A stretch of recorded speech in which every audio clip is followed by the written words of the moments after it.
السلام عليكم ورحمة الله وبركاته. إن الحمد لله الذي بنعمته تتم الصالحات،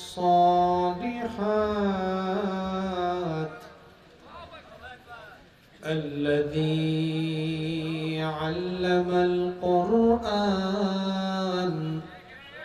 وأكرمنا بالإسلام وأنعم علينا بالإيمان.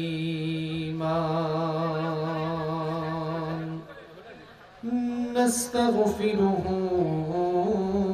ونتوب إليه، وأشهد أن لا إله إلا الله وحده لا شريك له، وأشهد أن سيدنا وسندنا وحبيبنا وطبيبنا وطبيب أرواحنا محمدًا عبد الله ورسوله، أرسله بالحق بشيرًا ونذيرًا، وداعيًا إلى الله بإذنه وسراجًا وقمرًا منيرًا. أما بعد، فقد قال الله تعالى في كلامه المجيد وفي فرقانه الحميد. পড়েন আমার সঙ্গে, أعوذ بالله من الشيطان الرجيم. بسم الله الرحمن الرحيم. يا أيها الناس إن وعد الله حق، فلا تغرنكم الحياة الدنيا ولا يغرنكم بالله الغرور.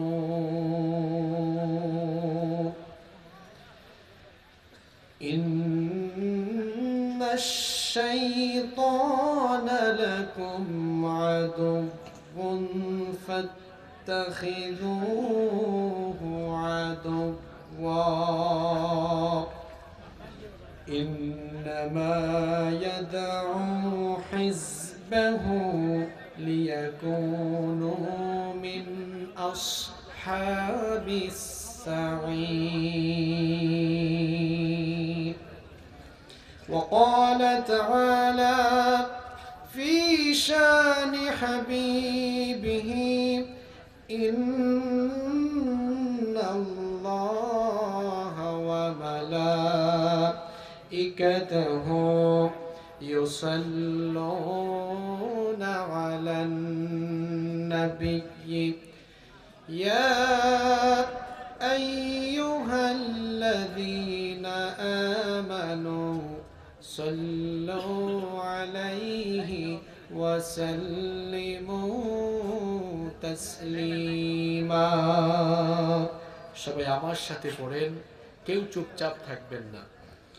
اللهم صل على محمد وعلى آل محمد كما صليت على إبراهيم وعلى آل إبراهيم إنك حميد مجيد اللهم بارك على محمد وعلى آل محمد كما باركت على إبراهيم وعلى آل إبراهيم إنك حميد مجيد ربي زدني علما ربي زدني علما رب اشرح لي صدري ويسر لي أمري واحلل عقدة من لساني يفقه قولي سبحانك لا علم لنا إلا ما علمتنا إنك أنت العليم الحكيم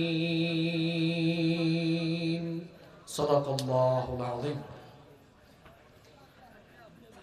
বাংলাদেশের ঐতিহ্যবাহী জেলা জয়পুরহাট জেলার কালাই উপজেলার অন্তর্গত ঐতিহ্যবাহী দ্বীনি বিদ্যাপীঠ মজিদিয়া হিফজুল কোরআন একাডেমি এর উদ্যোগে আয়োজিত আজকের এই ঐতিহাসিক তাফসীরুল কোরআন মাহফিলের মুহতারাম শ্রদ্ধাভাজন সভাপতি বিশিষ্ট আলেমে দ্বীন চান্দাইর দ্বিমুখী দাখিল মাদ্রাসা এর মুহতারাম সুপারিনটেন্ডেন্ট জনাব হযরত মাওলানা মুহাম্মদ হাফিজুর রহমান আতালাল্লাহু আমরাহু ওয়া বারাকাল্লাহু ফি হায়াতিহি আমরা সকলে পড়ি আমিন।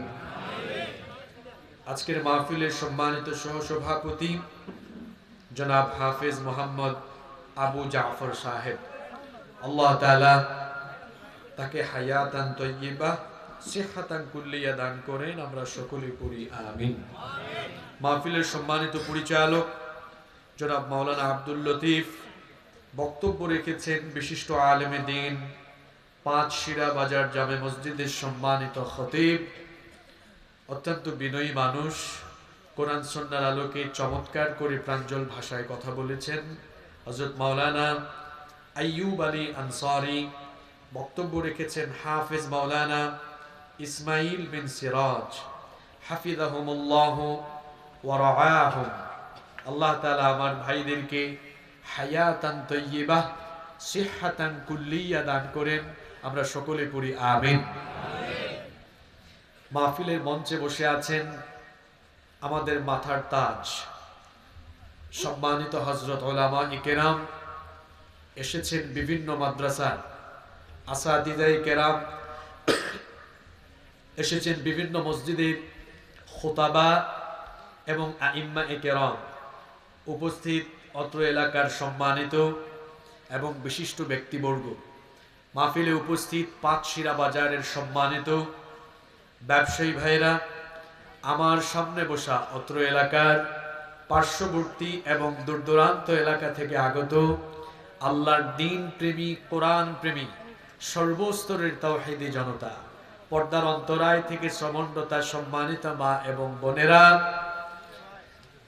যুগে যুগে আল্লাহর দ্বীন কায়েমে সবচেয়ে বেশি অগ্রণী ভূমিকা পালন করা আমার কলিজার টুকরা যুবক তরুণ প্রিয় ছাত্র ভাইয়েরা, উপস্থিত মিডিয়ার প্রিয় কর্মী এবং সাংবাদিক ভাইয়েরা, প্রিয়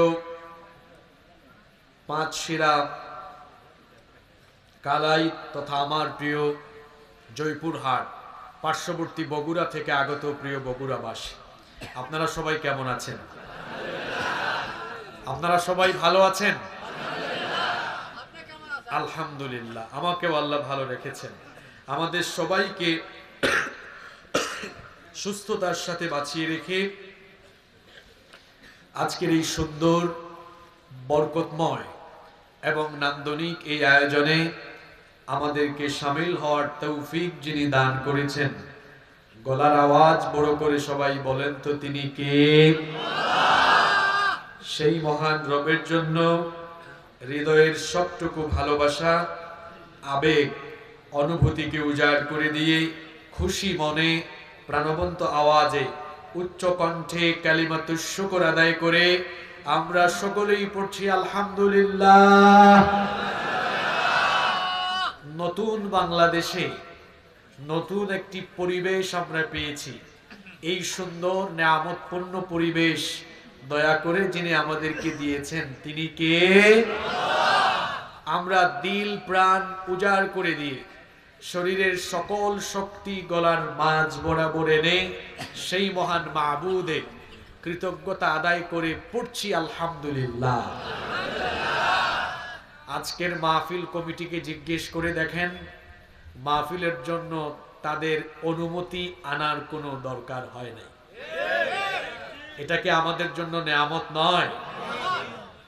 যারা মাহফিলের জন্য অনুমতি আরোপ করেছিল, কোরআনের কথা বলার জন্য যারা পারমিশন বাধ্যতামূলক করে দিয়েছিল, বাংলাদেশের ছাত্র জনতা এদেরকে এমন ভাবে শায়েস্তা করেছে যে তারাও ভবিষ্যতের বাংলাদেশে প্রকাশ্যে বের হয়ে কথা বলতে হলে বাংলাদেশের মানুষের থেকে আগে পারমিশন নেওয়া লাগবে।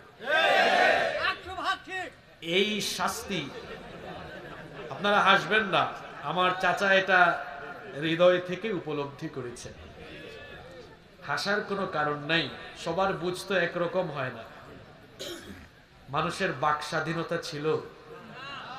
আপনারা জয়পুরহাটের মানুষ কি কথা বলেন না? তাহলে বলেন, বাক স্বাধীনতা ছিল? তারা মানুষের বাক স্বাধীনতা কেড়ে নিয়েছিল।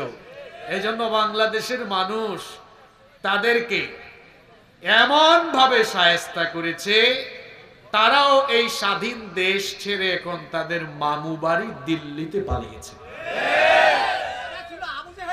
অতিরিক্ত বাড়াবাড়ি ভালো নয়, অতি বাড়াবাড়ির পরিণতি কখনো ভালো হয় না। তারা বাড়াবাড়ি করতে করতে এদেশের কোটি কোটি তৌহিদি জনতার হৃদয়ের স্পন্দন, কোরআনের পাখি শহীদ আল্লামা দেলোয়ার হোসেন সাঈদ রাহিমাহুল্লাহ, তাকে কোরআনের ময়দান থেকে বাংলাদেশের মানুষের কাছ থেকে দূরে সরাবার জন্য যুদ্ধাপরাধ, মানবতা বিরোধী মিথ্যা নাটক মঞ্চস্থ করে অন্যায়ভাবে তারা তাকে গ্রেফতার করে জেলখানায় রেখেছিল। তারা আয়না ঘর বানিয়েছিল। আয়না ঘর মানে কি এমন কোন ঘর যে ঘরে সামনে পিছনে ডানে বামে শুধু চেহারা দেখার জন্য আয়না আর আয়না? এরকম কোন ঘর নাকি? এটা কবরের মতো সংকীর্ণ, বিদ্যুৎহীন, আলোহীন এক নির্মম নির্যাতন সেল, যেখানে তারা অসংখ্য আলেম ওলামা এবং ইসলামী আন্দোলনের কর্মীদেরকে নির্মম ভাবে নির্যাতন করেছে। 15টি বছর তারা বাংলাদেশকে কারবালার ময়দানে পরিণত করেছে। কিন্তু বড় আশ্চর্যের ব্যাপার হলো, 15 বছর আমরা যারা দ্বীনের পথে অবিচল ছিলাম, কেউ আমরা জুলুম নির্যাতনেও দেশ ছেড়ে পালিয়ে যাইনি। আমরা 15 বছর থাকতে পারলাম, আপনারা 15 ঘন্টা থাকতে পারলেন না। কেন? কারণ আপনারা এই দেশের কুখ্যাত চোর ডাকাতদের তালিকায়, কুখ্যাত দুর্নীতিবাজের তালিকায় আপনাদের নাম অন্তর্ভুক্তি করেছে। এজন্য এদেশের মানুষের রুশানলে পড়ার আগেই যাদের তাবেদারি আর যাদের সেবাদাস হয়ে যাদের আগ্রাসন এই দেশে প্রতিষ্ঠা করতে চেয়েছিলেন, আপনাদের সেই প্রভু, আপনাদের সেই মালিকদের কাছে যাদের সেবাদাস আপনারা ছিলেন, আপনারা ভারতীয় রাজাকার সেজে ভারতেই আপনারা পালিয়ে গিয়েছেন। আপনারা বলেন, যারা ইসলামের পক্ষে কথা বলেছেন, কাজ করেছেন, তারা কি কেউ পালিয়ে গিয়েছেন? সবাই দেশে ছিলেন। আপনাদের এলাকায় কি এমন চোর ডাকাত ছিল নাকি? জুলাই আগস্টের বিপ্লবের পরে ছাত্র জনতার বিপ্লবের পরে 15 ঘন্টাও থাকে। তিনি বলেছিলেন আমি পালাবো না, অথচ তিনি তার নিজের সাঙ্গপাঙ্গদেরকে কিছু না বলেই চলে গেলেন। বলেছিলেন না আমি পালাই না, তা আপনি পালান না তো আপনি পালিয়ে গেলেন কেন? এই কথা দিয়েই আপনি প্রমাণ করেছেন আপনার ভেতর আর বাহির কোশ্চেনকালেও একরকম ছিল না। আপনি বাংলাদেশের মানুষের ভাগ্য উন্নয়নের কথা বলে আপনার আশেপাশে থাকা চোর ডাকাতদের ভাগ্যের উন্নয়নের ব্যবস্থা করে দিয়েছিলেন। কয়েকটা মানুষই দেশের অর্থনীতিকে গিলে ফেলেছে, দেশের অর্থনীতি ধ্বংস করে। কি জাতের নাফরমান, একদম দাড়ি কেটে ক্লিন শেভ করে সাফা চাট করে তারপরে পালিয়ে যাচ্ছিল। দুইটা একসাথে পালাচ্ছিল, একটারে যখন ধরছে আরেকটা কয় শুধু আমারে নিবেন, উনারে নিবেন না। কয়টা আবার কে চিনেন না, এটা দরবেশ বাবা। কি জাতের নাফরমান আপনারা চিন্তা করেছেন? ওরা আবার আলেম উলামাদেরকে বলতো ধর্ম ব্যবসায়ী। আপনারা বলেন তো, যারা ধর্মীয় লেবাস ধারণ করে ইলেকশনের আগে টুপি আর পাঞ্জাবি মাথায় পট্টি, ইলেকশনের আগে আলেম উলামাদের কাছ থেকে দোয়া, আর ইলেকশনের পরে ক্ষমতায় গিয়ে আলেম উলামাদের হাতে হাত করা যারা পড়ায়, এরাই হলো সত্যিকারের ধর্ম ব্যবসায়ী। আল্লাহ তাআলা এই জুলুমের অবসান ঘটিয়ে বাংলাদেশে একটি চমৎকার পরিবেশ আল্লাহ আমাদেরকে দান করেছেন। এজন্য আমরা আল্লাহর শুকরিয়া আদায় করছি, আলহামদুলিল্লাহ। আজকে আরেকটি নতুন খবর আপনাদের জন্য আছে, সেটি হচ্ছে আজ এই মাহফিলে আপনাদেরই এলাকার একজন অমুসলিম ভাই, তিনি কালেমা পড়ে মুসলমান হওয়ার, ইমানদার হওয়ার সিদ্ধান্ত নিয়েছেন, আলহামদুলিল্লাহ। আমি স্টেজে ওঠার আগে তার সাথে কথা বলেছি, আমি তাকে যে প্রশ্নগুলো করেছি সুন্দর জবাব দিয়েছেন। এগুলো আমি আপনাদেরকেও আলোচনার পরে মুনাজাতের আগে শোনাবো ইনশাআল্লাহ। আপনারা থাকবেন তো শেষ পর্যন্ত? আমি খুব লম্বা সময় নিব না। কোরআন সুন্নাহর আলোকে হেদায়াতের নিয়তে আমরা যেন কথা বলতে পারি এবং শুনতে পারি। মহান রব আমাদেরকে সেই তৌফিক দান করেন, আমরা সবাই বলি আমিন। সম্মানিত জয়পুরহাটবাসী, এই পৃথিবীতে আল্লাহ তাআলা আমাদেরকে তার আনুগত্য, বন্দেগী এবং দাসত্বের জন্য সৃষ্টি করেছেন। কিন্তু আমাদেরকে আল্লাহর আনুগত্যের পথে পরিচালিত হতে অন্তরায় হিসেবে যে আপ্রাণ প্রচেষ্টা করে, তার নাম হলো শয়তান। তার নাম হলো, এই শয়তান আমাদেরকে ওঠা বসা, চলাফেরা, ঘুমন্ত জাগ্রত অবস্থায় সকাল সন্ধ্যা দিবানিশি 24 ঘন্টা আমাদেরকে সেই বিপদগামী করার জন্য আপ্রাণ প্রচেষ্টা চালায়। আর এই শয়তান, তাকে আল্লাহ তাআলা এমন এক বিশেষ ক্ষমতা দিয়েছেন, সে মানুষের শিরায় শিরায়, রক্তনালীতে প্রবেশ করে মানুষকে ওয়াসওয়াসা দিতে পারে। ইন্না লিল্লাহি ওয়া ইন্না ইলাইহি রাজিউন। চিন্তা করেছেন শয়তানের পাওয়ার? আমাদেরকে বিপদগামী করার জন্য, পথভ্রষ্ট করার জন্য, জাহান্নামী বানাবার জন্য এই শয়তান এমন ভাবে কাজ করে, আর তাকে এমন অলৌকিক, এমন বিশেষ ক্ষমতা দেওয়া হয়েছে, সে মানুষের শিরায় শিরায় রক্তনালীতে ঢুকে তারপরে মানুষকে ওয়াসওয়াসা দিতে পারে। বুখারী এবং মুসলিম শরীফের হাদিস, আল্লাহর নবী বলেছেন, ফাইন্নাশ শাইতানা ইয়াজরি মিন আহাদিকুম মাজরাদ দাম। আল্লাহর নবী বলেছেন, নিশ্চয়ই শয়তান মানুষের শিরায় শিরায়, মানুষের রক্তনালীতে ঢুকে তারপরে সে ওয়াসওয়াসা প্রদান করতে পারে। এমনকি এই শয়তানের এমন ক্ষমতা, সে সূরত ধারণ করতে পারে, বিভিন্ন সময়ে বিভিন্ন সূরত ধারণ করে তারপরে মানুষকে ধোঁকা দেয়। নেক্সট সূরতেও সে আসে।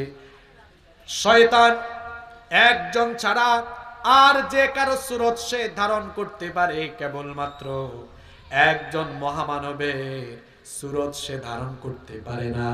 আর যার সুরত, যার আকৃতি সে ধারণ করতে পারে না, তিনি আর কেউ নন, আখেরি নবী, আখেরি পয়গাম্বার, রাহমাতাল লিল আলামিন, আমাদের কলিজার টুকরা নবী মুহাম্মাদুর রাসূলুল্লাহ সাল্লাল্লাহু।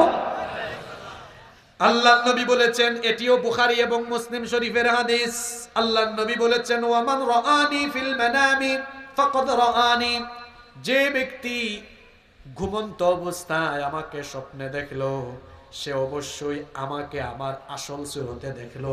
কারণ হলো ফাইন্নাশ শাইতানা লা ইয়াতামাসসালু ফি সূরাতি, শয়তান সবার সুরত ধারণ করতে পারলেও আল্লাহর নবী বলেছেন শয়তান আমার সুরত কখনো ধারণ করতে পারে না। আল্লাহু আকবার। আল্লাহ সেই নবীকে স্বপ্ন যুগে আমাদের সাথে দিদার তুমি নসিব করে দিও, বলেন আমিন। আপনারা নবীজিকে দেখতে চান তো? আল্লাহর নবীকে যেই ব্যক্তি দেখবে ওই ব্যক্তির জন্য আল্লাহর জাহান্নাম হারাম হয়ে যাবে। আল্লাহু আকবার। আল্লাহ সেই নবীর দিদার তুমি আমাদেরকে নসিব করে দিও, জোরে বলেন আমিন। শয়তানের ক্ষমতার কথা বলছিলাম, সে যে কারো সুরত ধারণ করতে পারে। আমার তো দুইটা ঘটনা মনে পড়ে গেল, ঘটনা বলবো। সে যে সুরত ধারণ করতে পারে, দুইটা ঘটনা বলি, কোরআনের ঘটনা। আমাদের জাতির পিতা, বলেন তো দেখি জাতির পিতা কে? আমাদের দেশে তো জোর করে জাতির পিতা বানানোর জন্য চেষ্টা চালানো হয়, জোর করে জাতির পিতা হওয়া যায় না। জাতির পিতা যিনি বানিয়েছেন তিনি কে? আল্লাহ তাআলা বলছেন, মিল্লাতা আবিকুম ইব্রাহিম, তোমাদের জাতির পিতা, তোমাদের মিল্লাতের পিতা হলেন ইব্রাহিম। তাকে জাতির পিতা যিনি বানিয়েছেন, গলার আওয়াজ বড় করে বলেন তিনি কে?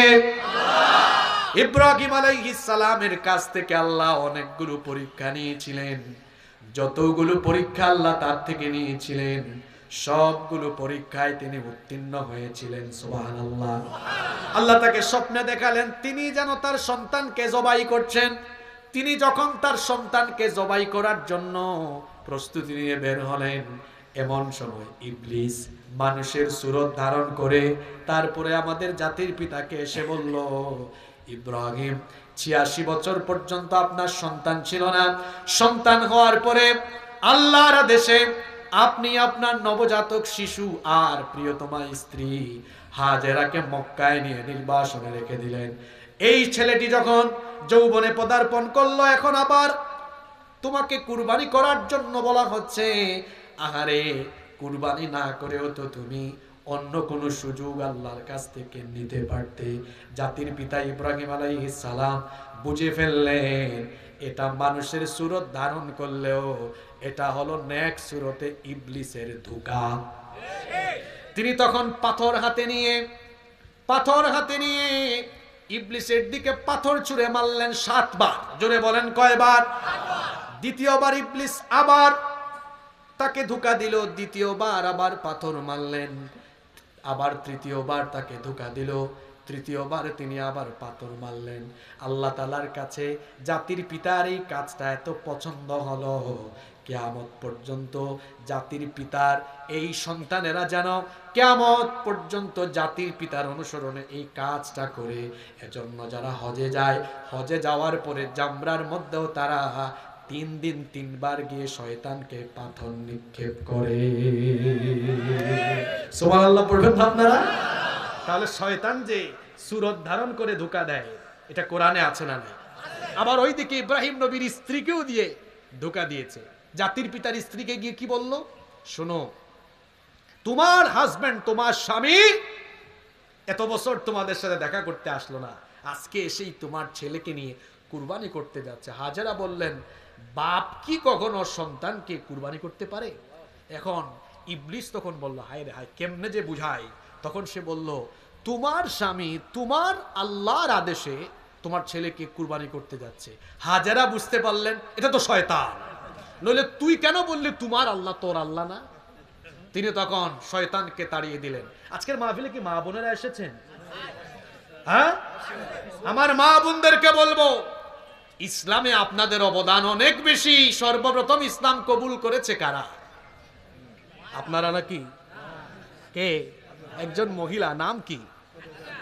খাদিজা রাদিয়াল্লাহু আনহা সর্বপ্রথম ইসলামের জন্য জীবন দিয়েছেন। পুরুষ না মহিলা?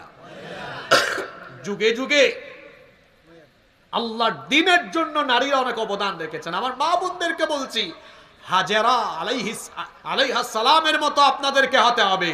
তার সন্তানকে আল্লাহর দ্বীনের পথে কুরবানি করতে গিয়ে তিনি যেমন পিছপা হন নাই, আমার জয়পুরহাট বগুড়ার মাদেরকে এই সিদ্ধান্ত নিতে হবে, আমাদের সন্তানদেরকে আল্লাহর জমিনে এই বাংলাদেশে কোরআনের রাজ কায়েমের জন্য নির্ভয়ে ঘর থেকে বের করে দিয়ে আমাদের ছেলেদেরকে মেয়েদেরকে কোরআনের আন্দোলনে সম্পৃক্ত হওয়ার জন্য ময়দানে ছেড়ে দিতে হবে। হাজেরা আলাইহিস সালামের মতো হতে হবে। আল্লাহ আমার মা বোনদেরকে কবুল করেন। মানে শয়তান যে বিভিন্ন সূরত ধারণ করতে পারে, আপনাদের কি বিশ্বাস হয়? জোরে বলেন, বিশ্বাস হয়? বিভিন্ন সূরতে শয়তান এসে আপনাকে ধোঁকা দিবে। এমন কি শয়তান পজিটিভ ওয়েতে নেক সূরতেও এসে আপনাকে ধোঁকা দিতে পারে। নেক সূরতে শয়তান ধোঁকা দেয়। যুবক ভাইয়েরা কি আছেন না ঘুমিয়ে গিয়েছেন? এটা মেয়েকে দেখেছে, দেখেন শয়তানের পজিটিভ ধোঁকা। কয় তুমি বিবাহের উদ্দেশ্যে একটু প্রেম করে ফেলো।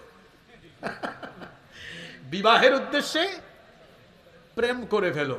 এখন আপনারা আমাকে বলেন, প্রেম কি বিবাহের আগে না বিবাহের পরে? আমার জয়পুরহাটের যুবক ভাইয়েরা কোথায়? প্রেম ভালোবাসা বিবাহের আগে না বিবাহের পরে? শয়তান নেক্সুরতে কি ধোঁকা দিল? ফেসবুকে একটা মেয়ের প্রোফাইল দেখলো, আরে ভালোই তো আছে, একটু কথা বলো, নেক্সুরতের ধোঁকা। এরপরে বললো হালকা একটু কথা বলো। আবার অনেক মেয়েরাও বলে চলো আমরা বিবাহের উদ্দেশ্যে একটু চ্যাট করি, একটু পরিচিত হই, একটু কথাবার্তা বলি। এটা শয়তানের কিরকম ধোঁকা? কথা বলে নেক্সুরতের ধোঁকা। কিসের ধোঁকা? কথা শুনলে মনে হয় উদ্দেশ্য ভালো, কিন্তু আসলে উদ্দেশ্য ভালো না খারাপ? জোরে বলেন, উদ্দেশ্য ভালো না খারাপ? তাহলে শয়তানকে এই ক্ষমতা দেওয়া হয়েছে, সে বিভিন্ন সূরত ধারণ করে, এমনকি সে আপনার শিরার ভেতরে প্রবেশ করে আপনাকে সে ধোঁকা দিতে পারে। শয়তান আমাদের বন্ধু না দুশমন? আসতে বলবেন না, বন্ধু না দুশমন? সে আমাদেরকে বিপদগামী করে জাহান্নামী বানাবে, এটা হচ্ছে আল্লাহর সাথে তার ওয়াদা। আমাদেরকে জাহান্নামী বানাবে, এটা কার ওয়াদা? আল্লাহর ওয়াদা। কার ওয়াদা? আমাদেরকে জাহান্নামী বানাতে চায়, এই ওয়াদা করেছে কে? আবার একজন বলে আল্লাহ। আমাদেরকে জাহান্নামী বানাতে চায়, এই ওয়াদাটা কার? শয়তান। ওয়াদাটা করেছে কার সাথে? কিভাবে সে ওয়াদাটা করেছিল শুনেন। পৃথিবীর প্রথম মানুষ এবং প্রথম নবী আমাদের বাবা সাইয়্যিদিনা আদম আলাইহিস সালামকে রব্বুল আলামিন তার নিজের কুদরতি হাতে বানালেন। এরপরে ফেরেশতাদের সামনে আমাদের বাবা আদম আলাইহিস সালামকে উপস্থাপন করে আল্লাহ বললেন, ও আমার ফেরেশতারা, তোমরা আমার আদমকে সাজদা দাও। সবাই সাজদা দিয়েছিল, ইল্লা ইবলিস, একজন শুধু সাজদা দেয় নাই, তার নাম মিস্টার। আল্লাহ বললেন, কিরে ইবলিস, তুই সাজদা দিলি না কেন? ইবলিস তখন কি বলল শুনেন। কোরআনে কারীমের 17 নম্বর সূরা, সূরা বনী ইসরাঈলের 61 নম্বর আয়াত। ইবলিস তখন বলেছিল, ক্বালা আসজুদু লিমান খালাকতা তিনা। সে তখন বলেছিল, আমি কি এমন কাউকে সাজদা দিব নাকি যাকে মাটি থেকে, কাদা মাটি থেকে বানানো হয়েছে? ইবলিস আরো বলেছিল, কোরআনে কারীমের 38 নম্বর সূরা, সূরা সাদের 76 নম্বর আয়াত থেকে আল্লাহ ইবলিসের কথা তুলে দিয়েছেন। সে তখন আল্লাহ তাআলাকে বলল, ক্বালা আনা খায়রুম মিনহু খালাকতানি মিন নারিন ওয়া খালাকতাহু মিন তিন। সে তখন বলেছিল, আমাকে আপনি আগুন থেকে বানিয়েছেন আর তাকে আপনি কাদামাটি থেকে বানিয়েছেন। আনা খায়রুম মিন, আমি তার চাইতে উত্তম, কেন আমি তাকে সাজদা করব? ইবলিস অহংকার করলো। ইবলিস যখন অহংকার করলো, আল্লাহর আদেশ অমান্য করলো, তখন আল্লাহ তাআলা তাকে বললেন, قال فاخرج منها فإنك رجيم আল্লাহ বললেন তুই এখান থেকে বের হয়ে যা, তুই আজকে থেকে আমার জান্নাত থেকে বিতাড়িত হয়ে গেলি। আল্লাহ তাকে আরো বললেন ওয়া ইন্না আলাইকা লা'নাতি ইলা ইয়াউমিদ্দিন, তোর উপরে বিচার দিবস পর্যন্ত আমার লানত। ইবলিস তখন বলল হে আল্লাহ, তুমি আমাকে জান্নাত থেকে বের করে দিচ্ছ, কিন্তু তোমার কাছে আমার একটা আবেদন আছে। আল্লাহ তখন বললেন কি আবেদন বল? ইবলিস তখন বলল ক্বালা রাব্বি ফাআনযিরনি ইলা ইয়াউমি ইউবাসুন, ডে অফ রিজারেকশন, পুনরুত্থান দিবস পর্যন্ত তুমি আমাকে সুযোগ দাও, অবকাশ দাও, হায়াত দাও। আল্লাহ তাআলা তখন বললেন ফাইন্নাকা মিনাল মুনযারিন, ঠিক আছে যা, তোকে আমি একেবারে কিয়ামত দিবস পর্যন্ত অবকাশ দিয়ে দিলাম। ইলা ইয়াউমিল ওয়াক্তিল মা'মুর, ইলা ইয়াউমিল ওয়াক্তিল মা'লুম, নির্দিষ্ট সময় পর্যন্ত তোকে আমি সুযোগ দিয়ে দিলাম। ইবলিস এই সুযোগ পেয়ে তখন বলল ক্বালা ফাবিইজ্জাতিকা লাউগওয়িয়ান্নাহুম আজমাইন, তোমার ইজ্জতের কসম, যে মানুষের কারণে তুমি আমাকে জান্নাত থেকে বের করে দিয়েছো, এই মানুষগুলোকে পথভ্রষ্ট করা, এটা হবে আজ থেকে আমার প্রধান এবং প্রথম কাজ। সে আরো বলেছিল, সূরা আরাফের 16 নম্বর আয়াত থেকে আল্লাহ তাআলা বলছেন, সে আল্লাহ তাআলাকে আরো বলেছিল ক্বালা ফাবিমা আগওয়াইতানি লাআকউদান্না লাহুম সিরাতাকাল মুস্তাকিম, যাদের কারণে তুমি আজ আমাকে জান্নাত থেকে বের করে দিয়েছো, তাদেরকে সিরাতুল মুস্তাকিমের পথে চলতে গিয়ে বাধা দেওয়া, এটা হবে আমার প্রধান কাজ। কিভাবে আমি এই মানুষগুলোর উপরে আমার সর্বনাশী হামলা চালাবো, সেটার তাফসীর সে করে দিল।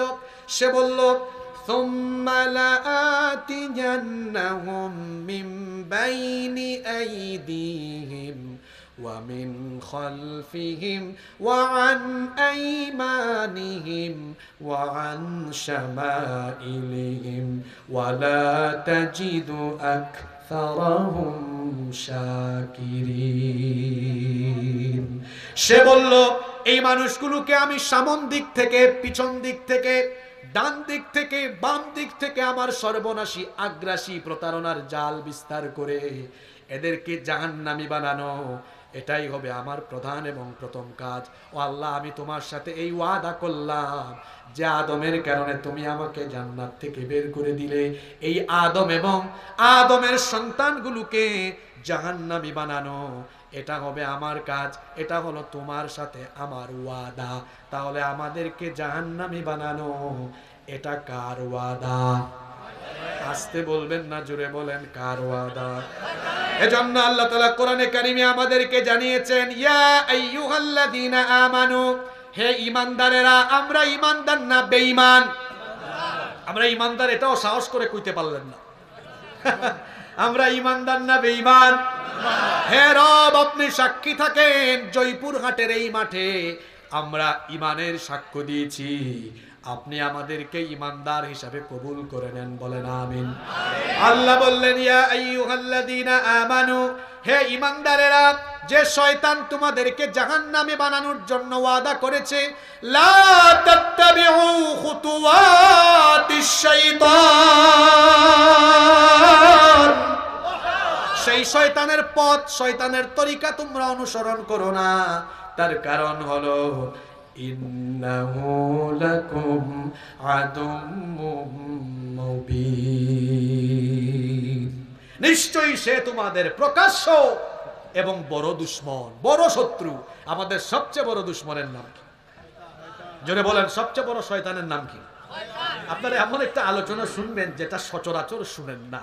এটা আজকেই বিকেলবেলা আমি পড়াশোনা করে ভাবলাম যে বর্তমান সময় উপযোগী কিছু কথা বলা দরকার। এই বিকেল বেলায় আল্লাহর কালাম পড়ে পড়ে মানুষের উপরে শয়তান কেমন প্রভাব বিস্তার করে, এই আয়াতগুলো খুঁজে বের করে করে, এই হাদিসগুলো খুঁজে বের করে করে আজকে নিয়ে এসেছি আপনাদের সামনে উপস্থাপন করার জন্য। আপনারা মনোযোগী হয়ে শুনবেন তো। শয়তান ওয়াদা করেছে আমাদেরকে জাহান্নামী বানাবে। কার ওয়াদা? আল্লাহ ওয়াদা করেছেন যারা শয়তানকে মোকাবেলা করে আমার গোলামি করবে, আমার ওয়াদা আমি তাদেরকে জান্নাত দান করব। তাহলে আল্লাহরও একটা ওয়াদা আছে, শয়তানেরও একটা ওয়াদা আছে। আল্লাহ ওয়াদা পূরণ করবেন, শয়তানও তার ওয়াদা পূরণ করবে। শয়তান তার ওয়াদা পূরণ করবে, অর্থাৎ শয়তান কিছু মানুষকে তার গোলাম বানাবে। এখন আমরা কি সেই কাতারে পড়ে যাই কিনা সতর্ক থাকতে হবে।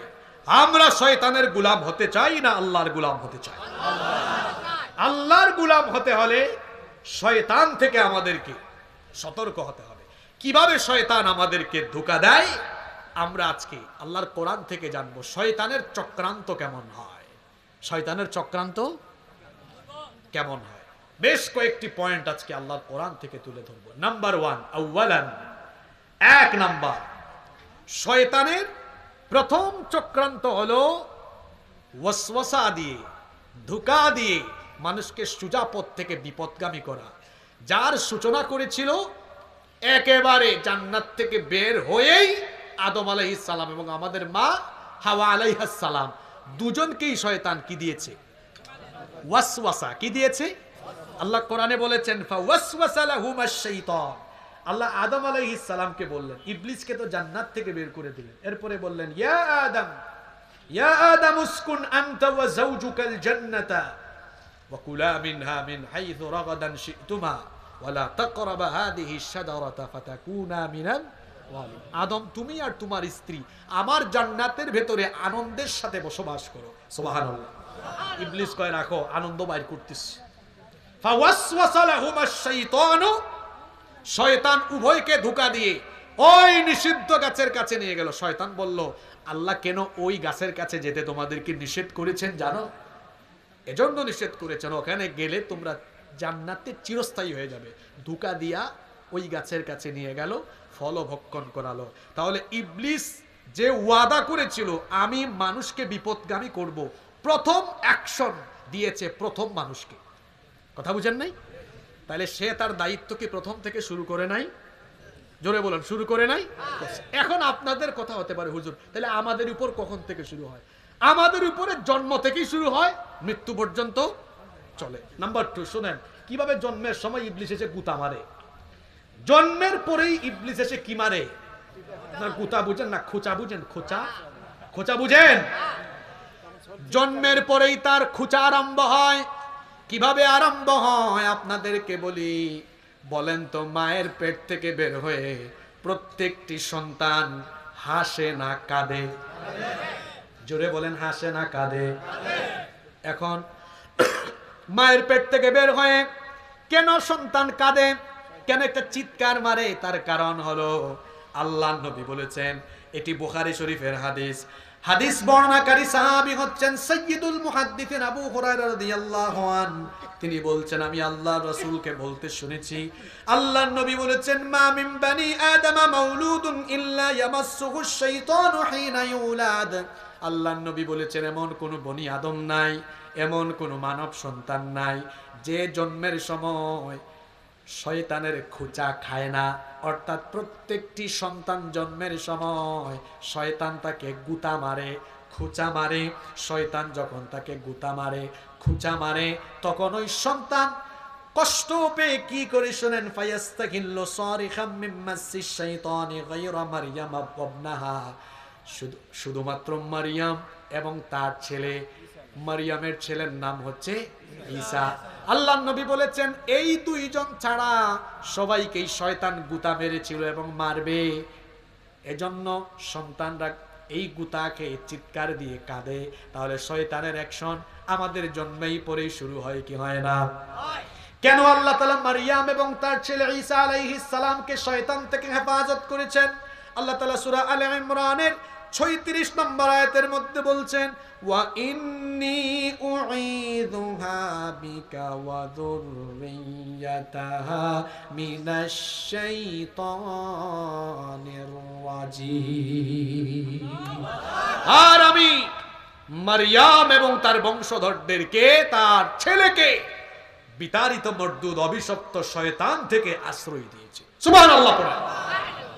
তাহলে শয়তানের খুচাখুচি, শয়তানের আক্রমণ, শয়তানের চক্রান্ত আরম্ভ হয় কখন? আমাদের জন্ম হয় যখন, তার আক্রমণও শুরু হয়। শেষ হয় কখন? জোরে বলেন। চিন্তা করেছেন এটা কেমন শয়তান?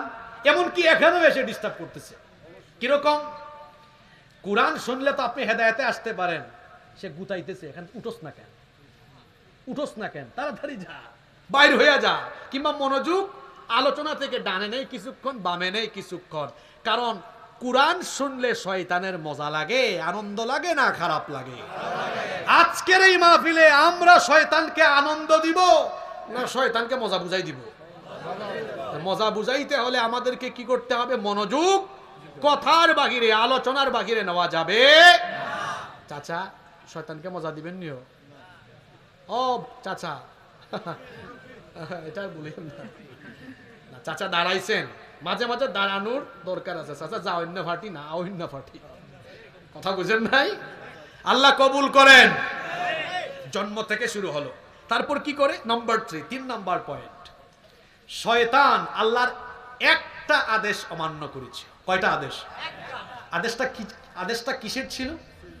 সিজদা। এখন মানুষকে আল্লাহ বানিয়েছেন গোলামের জন্য, আর গোলামের সবচেয়ে উৎকৃষ্ট নমুনা পাওয়া যায় কোথায়? এই নামাজে, সাজদায়। শয়তান যেহেতু সাজদার কারণে জান্নাত থেকে বের হয়েছিল, শয়তান চায় একটা মানুষের জন্য আল্লাহকে সাজদা না দেয়। এই জন্য শয়তান মানুষকে নামাজ থেকে দূরে রাখতে চায়। নামাজ থেকে দূরে রাখার জন্য শয়তান কেমন চক্রান্ত করে শোনেন। আল্লাহ নবী বলেছেন, শয়তান সবচাইতে বেশি কান্নাকাটি করে তখন মানুষ নামাজে গিয়ে আল্লাহকে সাজদা দেয় যখন। কথা বুঝে থাকলে বলেন, শয়তান সবচাইতে বেশি কান্নাকাটি করে কখন? জি। আর শয়তান সবচেয়ে বেশি আনন্দিত হয় তখন মানুষ নামাজ থেকে দূরে থাকে যখন। এখন আপনারা বলেন, নামাজে গেলে আল্লাহ খুশি হন, না গেলে শয়তান খুশি হয়। এখন বলেন দেখি, প্রতিদিন আল্লাহ নামাজ দিয়েছেন কয়বার? 5 ওয়াক্ত নামাজে গেলে শয়তান কাঁদে কয়বার? আর 5 ওয়াক্ত নামাজে না গেলে শয়তান খুশি হয় কয়বার? এখন বলেন তো, আমরা আল্লাহকে খুশি করব না শয়তানকে খুশি করব? জোরে বলেন কারে? আজ থেকে শয়তানকে প্রতিদিন কান্দায়া ছাড়বো, 5 ওয়াক্ত নামাজের 1 ওয়াক্তও ছাড়বো না। কারা কারা রাজি আছেন দুহাত তুলে আল্লাহরে দেখায় দেন। ওয়াদা ঠিক থাকবে তো? হাতগুলো নামান। আল্লাহর নবী বলেছেন, ইদা করা আবনু আদম আস-সাজদাতা ফাসাজাদা, যখন কোন বনি আদম সাজদার আয়াত তেলাওয়াত করে তারপরে যখন সে সাজদা দেয়, ইতাজালা শাইতানু ইয়াবকি, শয়তান তখন কান্না করে করে এক পাশে চলে যায়। তারপরে আফসোস করে বলে, ইয়া ওয়াইলি, আয় আফসোস, দুর্ভাগ্য আমার, উমির ইবনু আদম বিসসুজুদ, আদম সন্তানকে সাজদার আদেশ দেওয়া হলো, ফাসাজাদা, অতঃপর সে সাজদা দিল, ফালাহুল জান্নাহ, এই সাজদার কারণে তার জন্য রয়েছে আল্লাহর জান্নাত। সুবহানাল্লাহ। সে আরো বলে, ওয়া উমিরতু বিসসুজুদ, আমাকেও সাজদার জন্য আদেশ দেওয়া হয়েছিল, ফাআবাইতু, আমি সেই আদেশকে অস্বীকার করেছিলাম, ফালিন্নার, এজন্য আমাকে জাহান্নামের অধিবাসী বানিয়ে দেওয়া হয়েছে। শয়তান কান্নাকাটি করে তখন, মানুষ সাজদা দেয় যখন। এই জন্য শয়তানের কাজ হলো আমাদেরকে দৈনন্দিন নামাজ থেকে দূরে রাখা। কোরআনে কারীমের 5 নম্বর সূরা, সূরাতুল মাইদা এর 91 নম্বর আয়াতে আল্লাহ সেই কথা এভাবে বলছেন, শয়তান কি চায় শোনো, ইন্নামা ইউরিদুশ শাইতানু আন ইউকিআ বাইনাকুমুল আদাওয়াতা ওয়াল বাগদাআ ফিল খামরি ওয়াল মাইসির ওয়া ইয়াসুদ ويصدكم عن ذكر الله وعن الصلاة فهل أنتم منتهون আল্লাহ তাআলা বলছেন নিশ্চয়ই শয়তান চায় মদ এবং জুয়াকে তার শয়তানি কর্মকাণ্ডের হাতিয়ার বানিয়ে তোমাদের মধ্যে পারস্পরিক বিদ্বেষ শত্রুতা বাড়িয়ে দিতে এবং সে আরো চায় ওয়াসুদ্দাকুম আন যিকরিল্লাহি ওয়া আনিস সালাহ এবং সে চায় তোমাদেরকে আল্লাহর জিকির আল্লাহর স্মরণ এবং নামাজ থেকে দূরে সরাতে চায় তাহলে নামাজ থেকে দূরে সরাতে পারলে খুশি হয় কে আমরা যেন নামাজে না যাই একেবারে ফজরের নামাজ থেকে তার চক্রান্ত আরম্ভ হয় কিভাবে তার চক্রান্ত আরম্ভ হয় এই যে আমরা এখন গিয়ে ঘুমাবো ঘুমানোর টাইমেই তার চক্রান্ত আরম্ভ হয় শুনেন বাবারা ভাইয়েরা কিভাবে সে একটু পরে চক্রান্ত করবে আল্লাহর নবী বুখারীর হাদিসে বলেছেন ইয়াকিদুশ শাইতানু আলা কাফিয়াতি রাসি আহাদিকুম ইযা হুয়া নামা সালাসা ওয়াকাদ আল্লাহর নবী বলেছেন যখন কোনো ব্যক্তি বিছানায় ঘুমায় শয়তান তার মাথার পিছন দিক দিয়ে অর্থাৎ ঘাড়ের মধ্যে তিনটা গিরা লাগায় জোরে বলেন কয়টা গিরা তিনটা গিরা লাগায় ইয়াদরিবু কুল্লা উকদা প্রত্যেকটা গিরার মধ্যে শয়তান প্রহার করে গুতা মারে এরপরে বলে আলাইকা লাইলুন তাওয়িল ফারকুদ রাত অনেক লম্বা তুই আরাম করে ঘুমা এই মন্ত্র পড়ে শয়তান আমাদের ঘাড়ের মধ্যে ফু দেয় ঝাড়ফুঁক করে চিন্তা করেছেন কি জাতের শয়তান ঘাড়ের মধ্যে গিরা লাগায়া ফু দেয় আর গিরা লাগায় মোট কয়টা আস্তে বলবেন না জোরে বলেন কয়টা ফজরের আযান শোনার পরে ফা ইনিস্তাইকাযা ফাযাকারাল্লাহ আল্লাহর কোন বান্দা যখন ঘুম থেকে উঠে মহান রবকে স্মরণ করে ইনহাল্লাত ওকদা শয়তানের লাগানো এক নাম্বার গিরা তখন ছুটে যায় এরপরে ফা ইন তাওয়াদ্দা ইনহাল্লাত ওকদা যখন বান্দা বিছানা থেকে অলসতা দূর করে ওযু করে ফেলে তখন শয়তানের লাগানো দুই নাম্বার গিরাটাও ছুটে যায় ফা ইন সাল্লা ইনহাল্লাত ওকদা এরপরে যখন বান্দা ওযু করে নামাজে দণ্ডায়মান হয়ে যায় শয়তানের লাগানো তিন নাম্বার গিরাটাও ছুটে যায় সুবহানাল্লাহ পড়বেন না আল্লাহর নবী বলেছেন ফাসবাহা নাশীতান তাইয়িবান নাফস সুতরাং যে ব্যক্তি ফজরের নামাজ আদায় করে দিন আরম্ভ করলো সে ব্যক্তি পবিত্র অন্তর এবং প্রশান্ত মন নিয়ে দিন আরম্ভ করলো ওয়া ইল্লা আসবাহা খাবিথান নাফসি কাসলান আর যে ব্যক্তি শয়তানের গোলাম হয়ে শয়তানকে খুশি করে ফজরে ঘুমিয়ে থেকে ফজরের নামাজটা কাজা করলো অপবিত্র অন্তর এবং অলস মনে দিন আরম্ভ করলো যারা ফজরের নামাজ ছেড়ে দেয় আল্লাহর নবী বলেছেন এদের অন্তর অপবিত্র আর যারা ফজর আদায় করে দিন আরম্ভ করে আল্লাহর নবী বলেছেন এরা পবিত্র অন্তরের মানুষ সুবহানাল্লাহ ফজরের নামাজ ছাড়বেন এত আস্তে বললেন ছাড়বেন অন্য আরেকটা হাদিস আল্লাহর নবী বলেছেন যে ব্যক্তি ফজরের নামাজ কাজা করলো ওই ব্যক্তির কাছ থেকে আল্লাহর জিম্মাদারি উঠে গেল আর যেই ব্যক্তি ফজরের নামাজ আদায় করলো ওই ব্যক্তির উপরে আল্লাহর জিম্মাদারি বহাল থাকলো সকল প্রকার অনিষ্টতা থেকে ওই ব্যক্তির হেফাজতকারী যিনি হয়ে যাবেন গলার আওয়াজ বড় করে বলেন তিনি কে সে আল্লাহর হেফাজত নিরাপত্তা পেতে হলে ফজরের নামাজে মসজিদকে ভরপুর করে দিতে হবে পারবো তো ইনশাআল্লাহ তাহলে শয়তান খুঁচা মারতেছে কেমনে চক্রান্ত করতেছে কেমনে দেখেন এক নাম্বার বলেছিলাম সে সারাক্ষণ ওয়াসওয়াসা দেয় শুরু করেছে আদম থেকে দুই নাম্বার জন্মের পরেই মারে তিন নাম্বার নামাজের বেলায়ও তার চক্রান্ত এখন শুনেন 4 নাম্বার পয়েন্ট যখন খুঁচা দিয়া চক্রান্ত করে আটকাইতে পারে না নামাজে যাচ্ছে তখন সে 4 নাম্বারে যে চক্রান্ত করে জামাত থেকে আপনাকে দূরে রাখতে চায় জামাতে নামাজ আদায় থেকে দূরে রাখতে চায় আমার একটা কিচ্ছা মনে পড়ে গেল এটা কোনো হাদিস না কিন্তু শিক্ষামূলক একটি ঘটনা একবার বর্ষাকালে শুনতেছেন তো আপনারা একটা ঘটনা বলতেছি একবার বর্ষাকালে ফজরের সময় খুব বৃষ্টি হচ্ছে এক ব্যক্তি ঘুম থেকে উঠেছে শয়তান বলতেছে ঘুমা উঠে গেছে কয়টা গিরা ছুটেছে একটু আগে না বললাম কয়টা শয়তান বলে ঘুমা, উঠে অজুতে গিয়েছে, কয় নাম্বার গিরা ছুটেছে। এরপরে নামাজের প্রস্তুতি নিচ্ছে, কয় নাম্বার গিরা ছুটে গেল। শয়তান দেখে হায় রে হায়, এটা পাক্কা মুসল্লি, অন্তত নামাজে তারে জামাত থেকে ফিরাই, কারণ একাকী নামাজ আদায়ের চাইতে জামাতে নামাজ আদায়ের সওয়াব কত গুণ বেশি। শয়তান তখন, একটু আগেই বলেছি, সে মানুষের সুরত ধরতে, হঠাৎ করে দেখা গেল এই প্রচন্ড বৃষ্টির মধ্যে দরজার মধ্যে নক করেছে, দরজা খোলা হলো। এক লোক এসে বলতেছে, ভাই বাইরে বৃষ্টি হচ্ছে, আপনি আজকে নামাজটা বাসায় পড়ে ঘুমায় যান।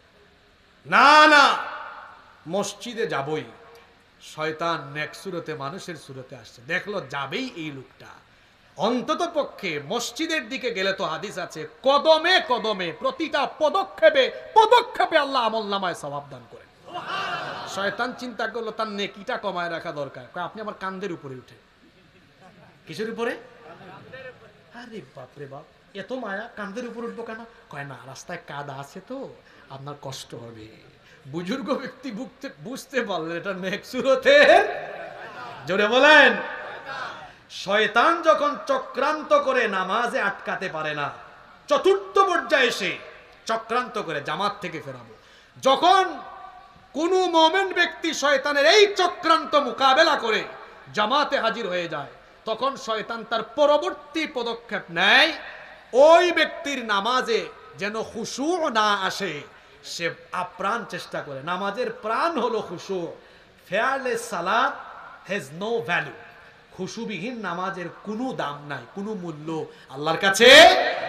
শয়তান তখন নামাজের ভেতরে ব্যবসার চিন্তা মাথায় ঢুকায়, পেঁয়াজের চিন্তা, আলুর চিন্তা মাথায় ঢুকায়, ফসলের চিন্তা মাথায় ঢুকায়। মাঝে মাঝে নামাজে দাঁড়ালে বিভিন্ন চিন্তা মাথায় আসে না? একবার এক ইমাম সাহেব এশার নামাজ বাজারের মসজিদে আদায় করে সালাম ফেরাইয়া মুসল্লিদেরকে বললেন, সম্মানিত মুসল্লিরা আমার, আজকের নামাজ আমি 4 রাকাত আদায় করলাম না 3 রাকাত আদায় করলাম, মুশকিলে পড়ে গেলাম, বুঝতেছি না কিছু। কেউ কোনো কথা বলে না। হঠাৎ এক ব্যবসায়ী দাঁড়িয়ে বলে, হুজুর আমি 100% কনফার্ম আজকে আপনি এশার নামাজ 3 রাকাত আদায় করেছেন। তখন ইমাম সাহেব বললেন, ভাই এত কনফার্ম হয়েছেন কিভাবে? কয়, হব না, বাজারে আমার 4টা দোকান, প্রতি রাকাতে আমি প্রতিদিন একটা দোকানের হিসাব করি, প্রত্যেক দিন 4টা দোকানের হিসাব করি, আমার অসুবিধা হয় না। আজকে 3টার হিসাব শেষ করেছি, 1টার হিসাব করতে পারি নাই, আমার একটা দোকানের হিসাব বাকি আছে, তার মানে নামাজও আরো 1 রাকাত বাকি আছে। এই লোকটাকে নামাজের ভেতরে আক্রমণ করেছে কে? জোরে বলেন। মুখস্থ ওয়াজ চলে, বাস্তব ভিত্তিক চলতেছে, বুঝতেছেন তো আপনারা? যখন সে নামাজে আটকাইতে পারে না, জামাত থেকেও আটকাইতে পারে না, এসে কি করে? খুশু দে, মানে খুশুয়ের মধ্যেও ডিস্টার্ব করে। একজন সাহাবীর ঘটনা আমার মনে পড়ল, মুসলিম শরীফের হাদিসে। এই হাদিসের বর্ণনাকারী সাহাবী হচ্ছেন উসমান ইবনে আবিল আস রাদিয়াল্লাহু আনহু। তিনি বলছেন, আমি একবার নবীজির কাছে গেলাম, গিয়ে বললাম, ইয়া রাসূলুল্লাহি, আমরা বলি সাল্লাল্লাহু আলাইহি ওয়াসাল্লাম, ইন্নাশ শাইতানা قد حال بيني وبين صلاتي وقراءتي يلبسها علي। শয়তান আমার ও আমার নামাজ এবং আমার নামাজের কিরাতের মধ্যে অন্তরায় সৃষ্টি করে, যার কারণে নামাজের তালগুল পেকে যায়। এখন আমি কি করব? আল্লাহর নবী বললেন, যাকা শাইতানু ইউকালু লাহু খিনজাব, এটা হলো শয়তান, এটাকে খিনজাব বলা হয়। আল্লাহর নবী বললেন, ফাইদা আহসাসতাহু ফাতাআওয়াদ বিল্লাহি মিনহু ওয়াতফিল আলা ইয়াসারিকা সালাসা। যদি নামাজের মধ্যে তুমি শয়তানের ওয়াসওয়াসা অনুভব করতে পারো, তখন তুমি শয়তান থেকে আশ্রয়ের জন্য তোমার বাম দিকে 3 বার থুতু ফেলো। এই আমলটা শিখে যান, মা বোনরাও শুনেন। শয়তানের ওয়াসওয়াসা অনুভব করলে আল্লাহর নবী আমল শিখিয়েছেন, বাম দিকে কয়বার থুতু ফেলো। আবার থুতু ফেলায় মসজিদ ভরাই ফেলিয়েন না, হালকা করে। এই সাহাবী উসমান ইবনে আবিল আস রাদিয়াল্লাহু আনহুমা, তিনি বলছেন, আল্লাহর নবীর প্রেসক্রিপশন শুনে আমি যখন এই আমল করা আরম্ভ করলাম, আমার জীবনে আর কোনোদিন নামাজের ভেতরে শয়তান আমাকে ওয়াসওয়াসা দিতে পারে না। শয়তানের চক্রান্ত 5 নম্বর, এই শয়তান চায় আমাদের মধ্যে ফিতনা ফাসাদ লাগিয়ে আমাদের মধ্যে আত্মীয়তার বন্ধনকে ছিন্ন করে দিতে। কারণ ভাইয়ে ভাইয়ে ঝগড়া লাগলে খুশি হয় কে? আপনাদের এলাকায় ভাইয়ে ভাইয়ে ঝগড়া নাই? ভাই বোনে ঝগড়া নাই? বড় ভাই ছোট ভাইদের সম্পদ মাইরা খায় ফেলছে, এরকম নাই তো?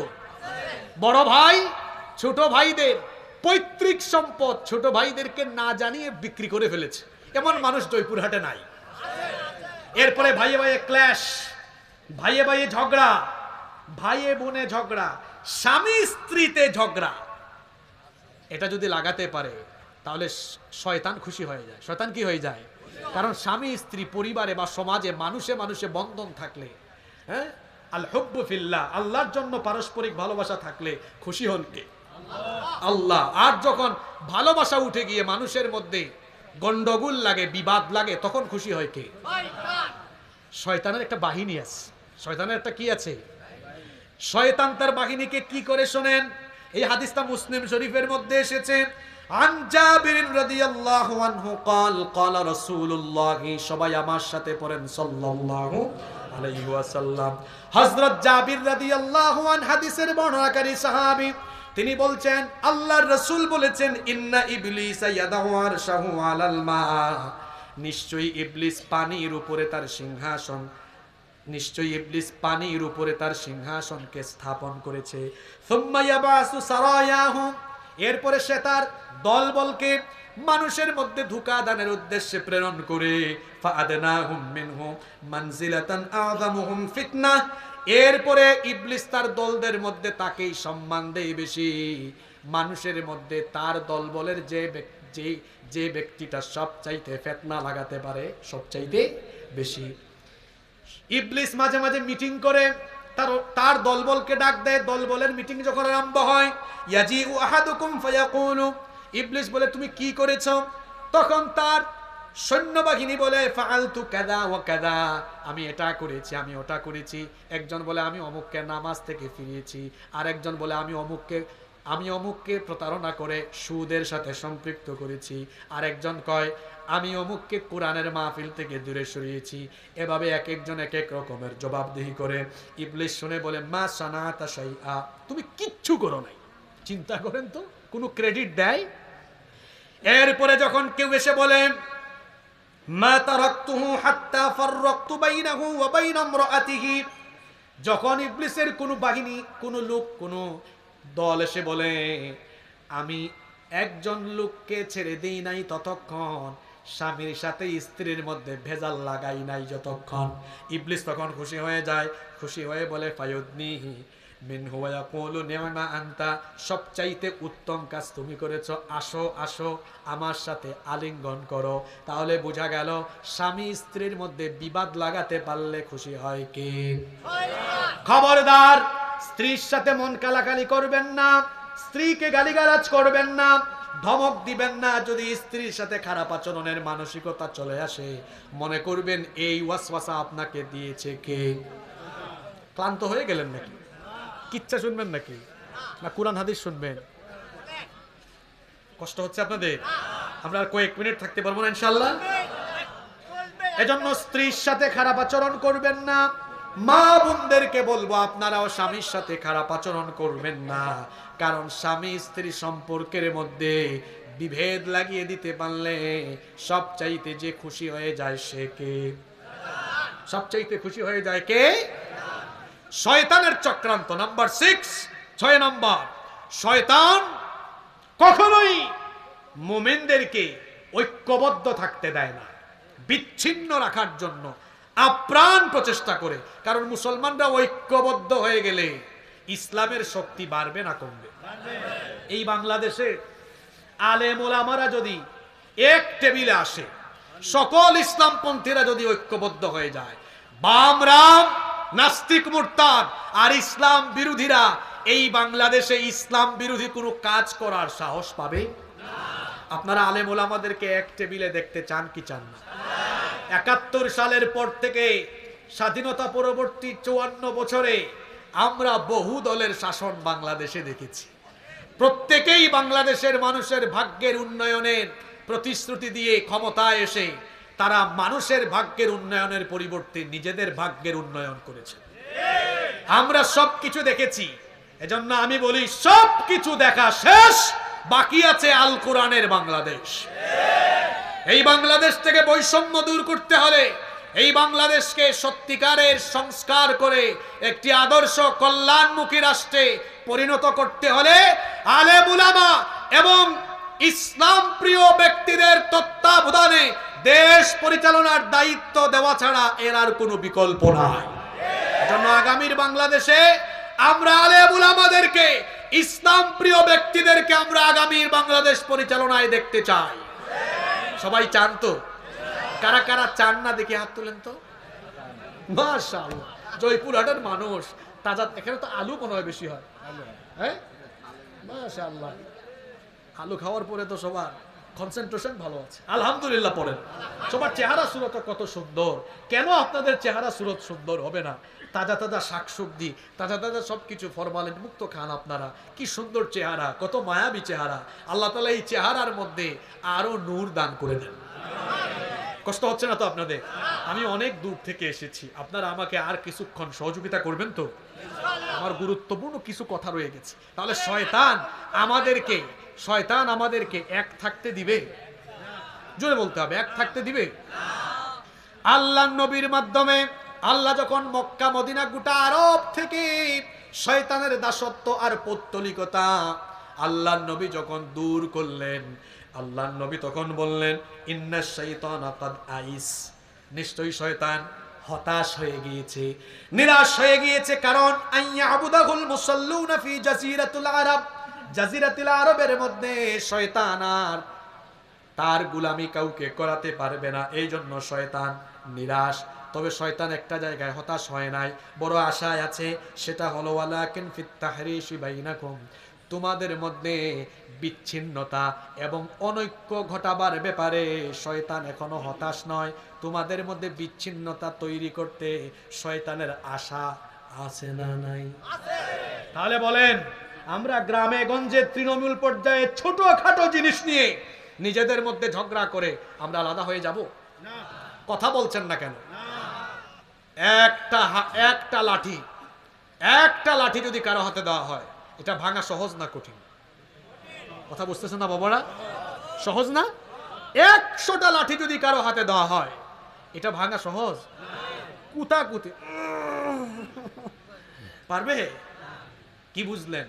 আমরা যখন দলছুট হয়ে যাব, এক দল আরেক দল, বিভিন্ন দলে যখন বিভক্ত হয়ে যাব, ইসলাম বিরোধীরা যারে যখন ধরবে মেরুদণ্ড ভেঙে দিবে। গত 15 বছর তাই হয়েছে গো, আপনি বুঝেন নাই? যখন কোরআনের পাখিকে গ্রেফতার করা হয়েছে, যদি এদেশের কওমি, আলিয়া, হেফাজত, চরমুনাই, জামাত, খেলাফত, জমিয়ত সবাই তখন তীব্র প্রতিবাদ জানাতেন, তাহলে পরবর্তী পর্যায়ে আল্লামা মামুনুল হক, মুফতি আমির হামজা, শেখ হারুন ইসহার সহ যত আলেমদের উপরে এই জালেমরা নির্যাতন করেছে, কারো হাতে হাত করা পড়ানোর সাহসও তারা পেত না। কথা বুঝতে পেরেছেন? অতীত থেকে শিক্ষা নেন, খুচাখুচি করবেন না। কওমি হয়ে আলিয়ার সাথে, আলিয়া হয়ে কওমির সাথে বৈষম্য করবেন না।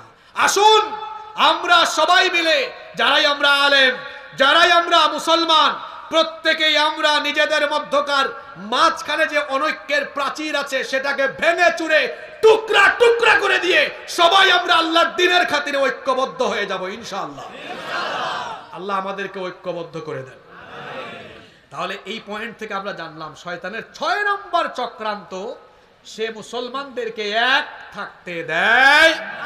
দেখেন, আজ এই জুলাই আগস্ট বিপ্লবের পরে, আজকে কয় তারিখ? 2 তারিখ, তো 2 মাস হতে চলেছে। এখনো ইসলামী দলগুলো একত্রিত হইতে পারে?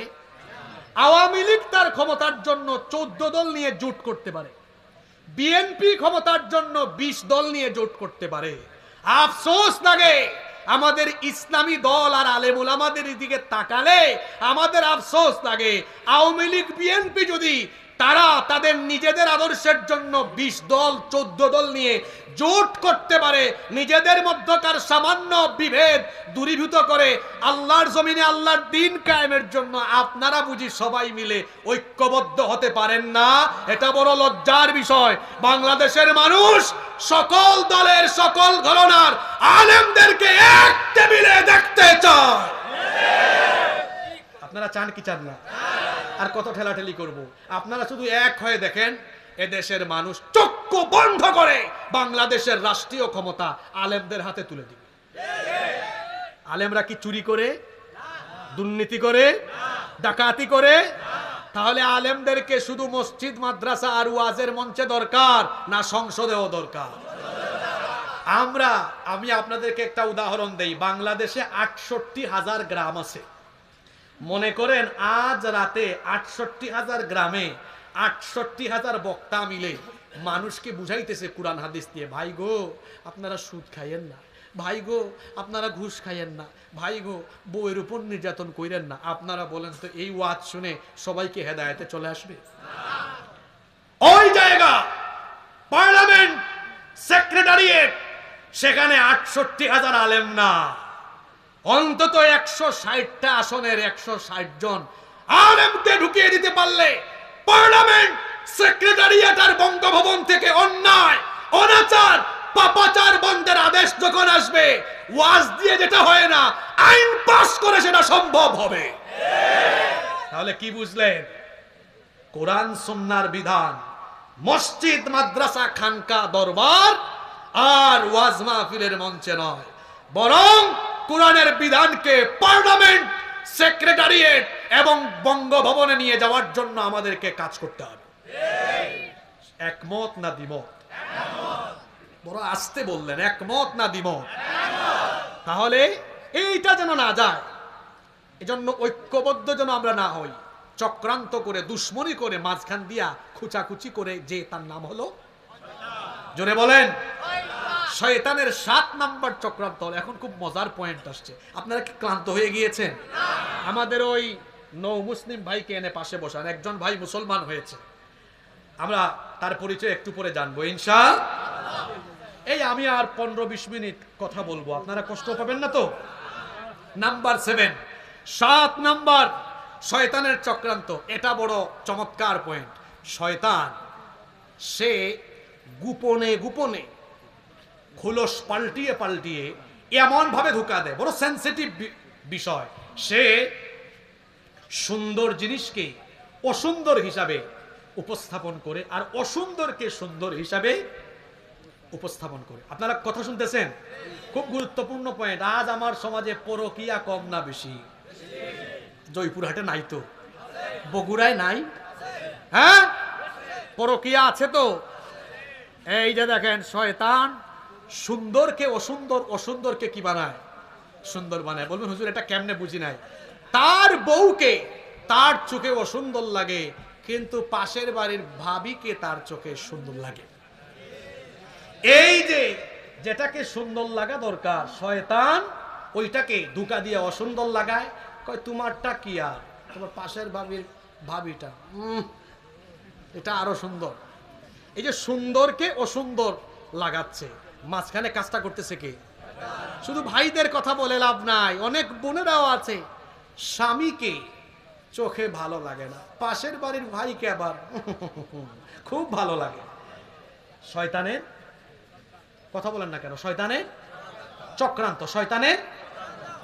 আবার নিজের স্ত্রীর কণ্ঠ ভালো লাগে না, আর যদি মোবাইলে একটা ফোন আসে ভিন্ন কণ্ঠে, আরে বাপরে বাপ, দেখছো কি ভয়েস।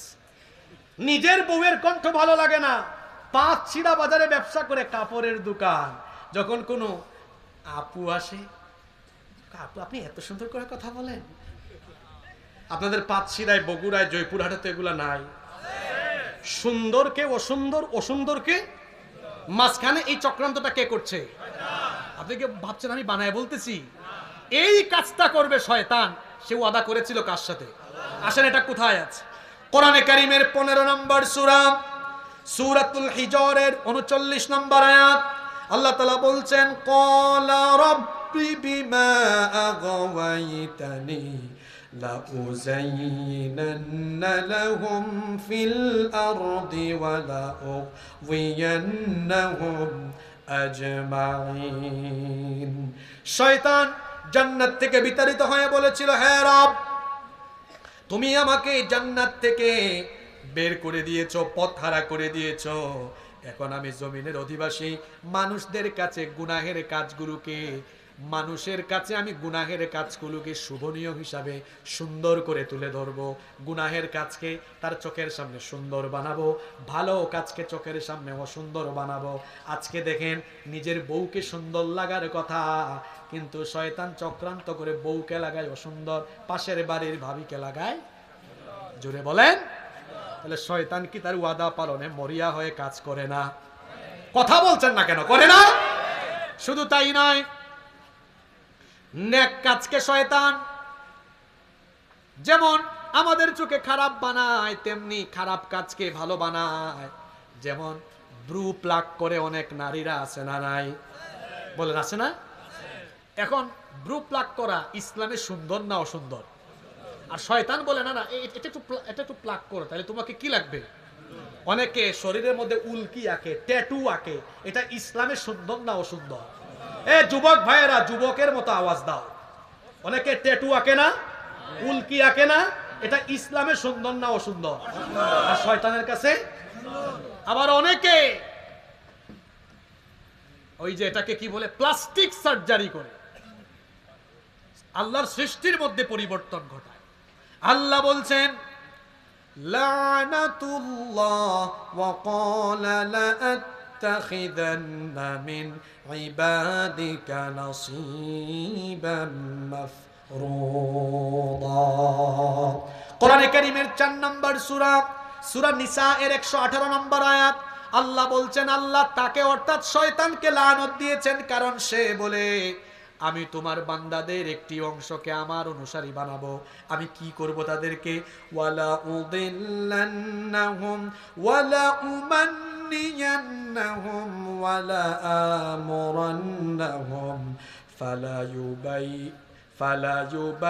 يبتكن آذان الأنعام ولآمرنهم فلا يغيرن خلق الله। আল্লাহ তাআলা বলছেন, সে বলে, অবশ্যই আমি তাদেরকে গুমরাহ করব, মিথ্যা আশ্বাস দিব, এবং আমি তাদেরকে আদেশ দিয়ে পশুর কান ছিদ্র করাবো। এমনকি আমি তাদেরকে আদেশ দিয়ে পথভ্রষ্ট করে আমি তোমার সৃষ্টির মধ্যে, আল্লাহর সৃষ্টির মধ্যে পরিবর্তন ঘটাবো।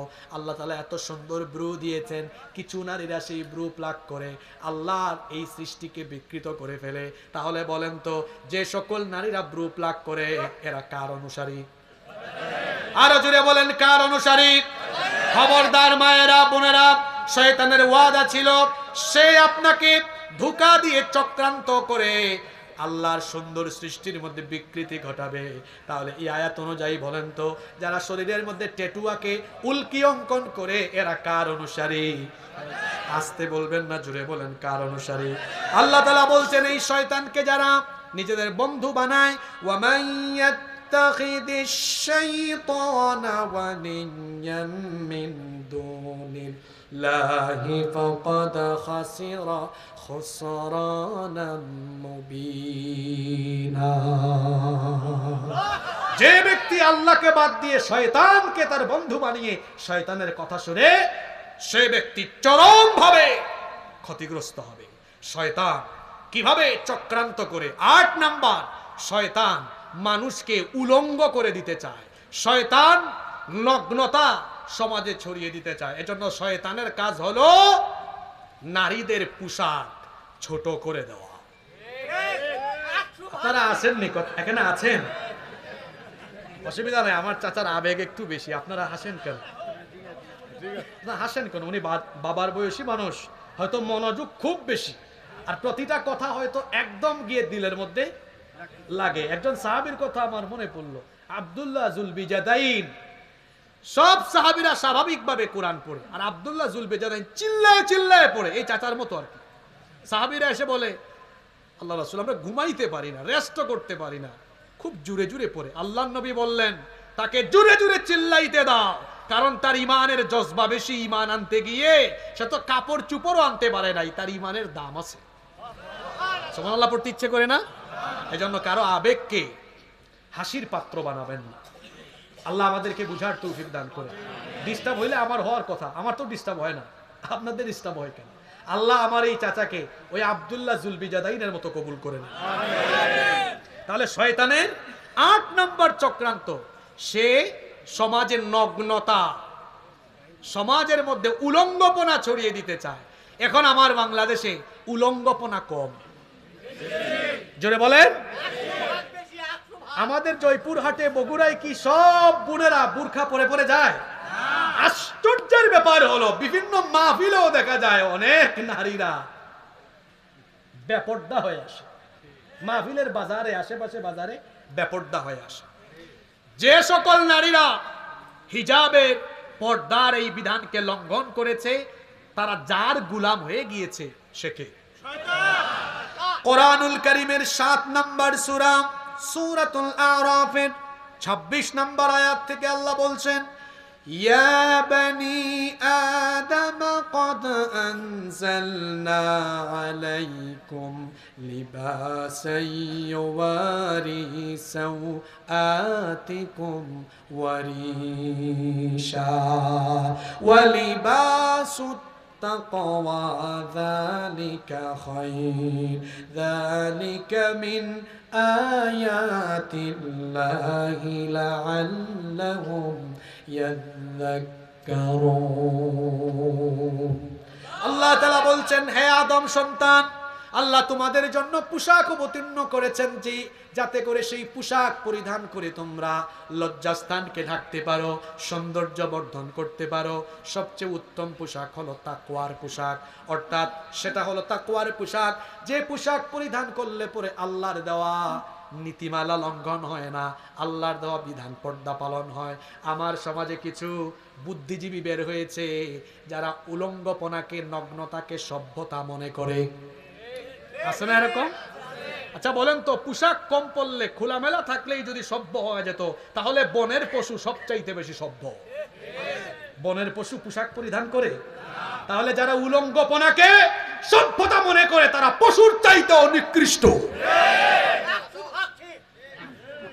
এমনকি অনেক ভাইয়েরা আছেন তাদের বউকে পর্দা করান না, নতুন বিয়ে করেছে, বউকে নিয়ে বের, ওগো আজকে বিয়েতে যাচ্ছি, সুন্দর করে সাজগুজ করো।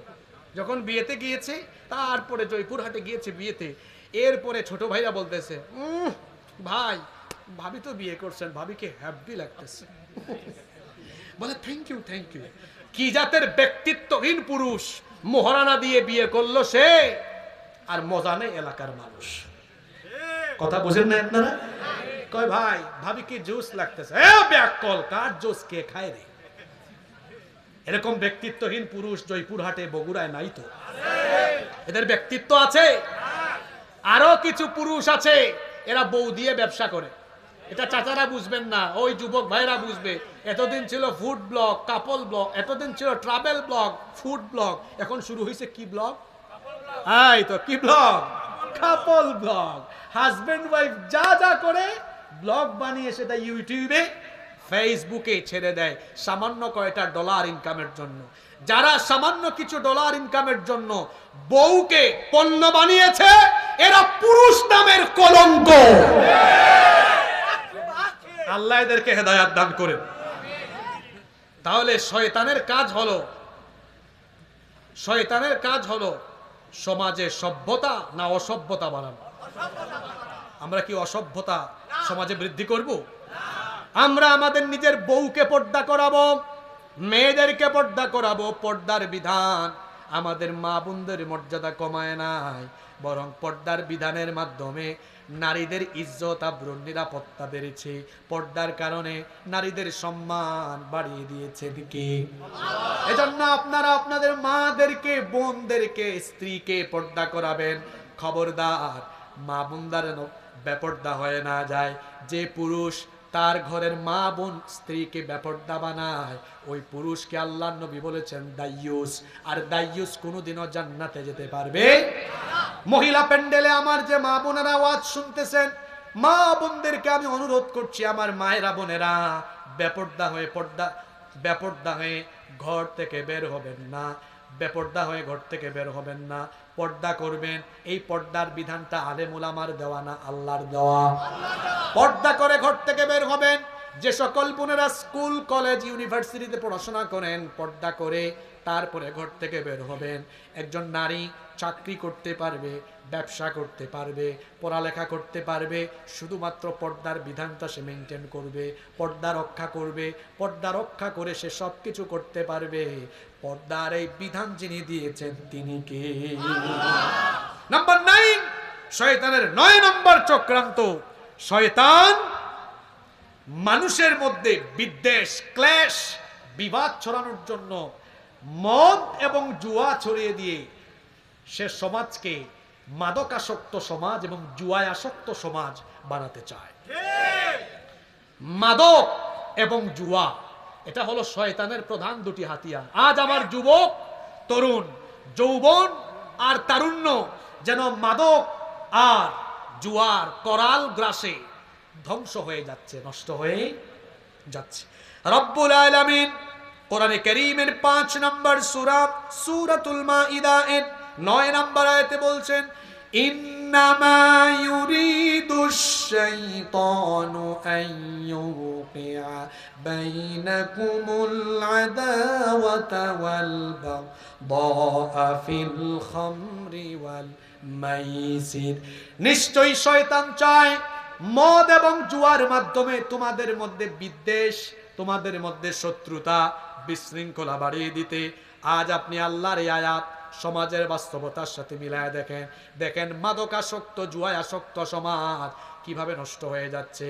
দেখবেন যেই ছেলে মাদকাসক্ত ছেলে, সে তার মায়ের সাথে, বাবার সাথে বেয়াদবি করে। মাদকাসক্ত ছেলে মেয়েরা বেয়াদব হয়, কারণ মাদকের জন্য সে যখন তার বাবা মায়ের কাছ থেকে পয়সা আনতে পারে না, বাবা মায়ের সাথে দুর্ব্যবহার করে, বাবা মা নিষেধ করলে খারাপ আচরণ করে, এমনকি বেশি বাড়াবাড়ি করলে মা বাবার গলার মধ্যে ছুরি লাগায় দেয়। এর বাস্তব প্রমাণ বাংলাদেশে আছে। ওই যে পুলিশ ইন্সপেক্টরের মেয়ে ঐশী, মনে নাই? আপনারা ভুলে গেছেন তাই না? মাদকাসক্ত লোকেরা বউয়ের সাথেও খারাপ আচরণ করে। মাদকের জন্য দেখবেন তারা তাদের বউ পিটায়, বউয়ের স্বর্ণ অলংকার বিক্রি করে দেয়। মাদকের জন্য বাড়িতে বউকে বলে, আমি তো মাদক গ্রহণ করব, নেশা গ্রহণ করব, নেশার টাকা নাই, তোর বাপের বাড়ি গিয়ে টাকা নিয়ে আয়। বউ যখন বাপের বাড়ি যায় না, তখন এই ডাকাত মানুষ নামের অমানুষ, এই অসভ্য তখন বউ পিটায়। এমন নজির আমার সমাজে আছে না নাই? মাদকাসক্ত লোকেরা তাদের বউ পিটায়। মাদকাসক্ত লোকেরা এরা সমাজকে কলুষিত করে ফেলে। দেখবেন মাদকাসক্ত লোকেরা সমাজের মধ্যে ইফটিজিং করে, চুরি করে। কারণ নেশা গ্রহণের টাকা যখন থাকে না, তখন মানুষের বাড়িতে ঢুকে চুরি করে, দিনে দুপুরে কিংবা রাতের বেলা ছিনতাই করে মানুষের ক্ষতি করে, আছে না নাই? আবার জুয়ায় আসক্ত লোকেরা যারা, এরাও সমাজে বিদ্বেষ ছড়ায়, বিশৃঙ্খলা ছড়ায়। জুয়া তো এখন এমন ভাবে ছড়িয়ে গিয়েছে, বিশ্বকাপের খেলা হয় ব্রাজিলে আর জুয়ার বাজি হয় জয়পুরহাটে। আইপিএল খেলা হয় ইন্ডিয়ায় আর জুয়ার বাজি হয় জয়পুরহাটে, আছে না নাই? তাহলে শয়তান মানুষকে বিপদগ্রস্ত করার জন্য সে তার চক্রান্ত হিসাবে দুটা জিনিসকে তার হাতিয়ার বানিয়েছে। সেই প্রধান দুটি হাতিয়ারের নাম হলো, বলেন না, মদ এবং। আজ আমাদের যুব সমাজ মাদকাসক্ত, কলেজে পড়ে, ইউনিভার্সিটিতে পড়ে মাদক গ্রহণ করে। আমি নিজে ইউনিভার্সিটিতে পড়াশোনা করা, আমি স্কুলে পড়েছি, মাদ্রাসায় পড়েছি, বিশ্ববিদ্যালয়ে পড়েছি। বিশ্ববিদ্যালয়ে দেখেছি কত বাবা মায়ের সন্তানরা চিপায় চাপায় বসে কিংবা বিশ্ববিদ্যালয়ের হলে গাঁজা খায়, নেশাগ্রস্ত হয়ে গিয়েছে। আপনারা দেখেছেন জুলাই আগস্টের বিপ্লবের সময় সাধারণ ছাত্ররা ওই সোনার ছেলেদের যে রুমগুলি ছিল, রুমগুলো থেকে কত পরিমাণ নেশা দ্রব্য উদ্ধার করেছে। আপনারা ভুলে গেছেন মনে হয়। ওনারা কি এগুলো দেখে না? বঙ্গভবন তো আসতেছি পড়ে, বঙ্গভবন না, গণভবন কোথায়? তাহলে চিন্তা করেন নেশা কোথায় ঢুকে গিয়েছে। এরপরে শয়তানে 10 নম্বর চক্রান্ত হলো। আপনাদের কষ্ট হচ্ছে? আপনারা বলতেছেন হুজুর খালি 9-10 করে আগায়, হুজুর কত পর্যন্ত যাবে? হুজুর 12 পর্যন্ত যাবে। কত পর্যন্ত? 10-এ চলে আসছে। ওই ভাইকে আনছেন নাকি? 10 নম্বর শয়তানের 10 নম্বর চক্রান্ত হলো শয়তান সমাজের মধ্যে অন্যায়, অশ্লীলতা, বেহায়াপনা, নোংরামি, যৌনতা ছড়িয়ে দিতে চায়। আল্লাহ তাআলা কোরআনে কারীমের 24 নম্বর সূরা নূরের 21 নম্বর আয়াতে বলছেন, ইয়া আইয়ুহাল্লাযীনা আমানু লা তাত্তাবিউ খুতুওয়াতিশ শাইতান ওয়া মান يتبع خطوات الشيطان فإنه يأمر بالفحشاء والمنكر। আল্লাহ তাআলা বলছেন, হে ঈমানদারেরা, শয়তানের পদাঙ্ক অনুসরণ করে না। যে ব্যক্তি শয়তানের পদাঙ্ক অনুসরণ করে সে ব্যক্তি তো শয়তানের আদেশে অশ্লীলতা এবং মুনকারাতের কাজগুলোতে লিপ্ত হয়ে যায়। তাহলে সমাজের মধ্যে অশ্লীলতা, যৌনতা, বেহায়াপনা ছড়িয়ে দেয় যারা শয়তানের গোলাম, শয়তানের অনুসারী হলো। আজ আমার সমাজ নষ্ট হয়ে যাচ্ছে আকাশ সংস্কৃতির আগ্রাসনের কারণে।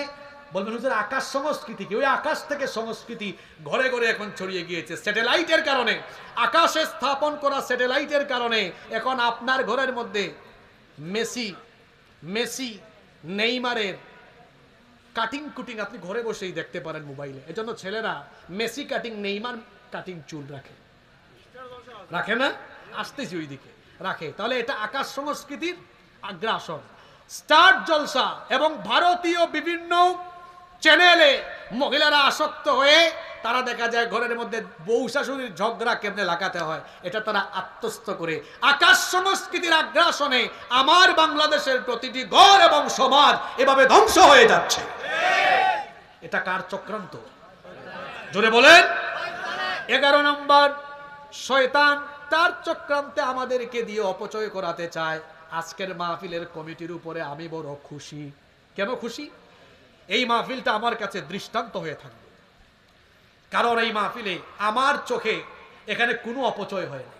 অল্প কিছু লাইট লাগানো হয়েছে, জাস্ট স্টেজটা করা হয়েছে, সাউন্ড সিস্টেমও আজকে আমার ভাই ভালো রেখেছেন আলহামদুলিল্লাহ।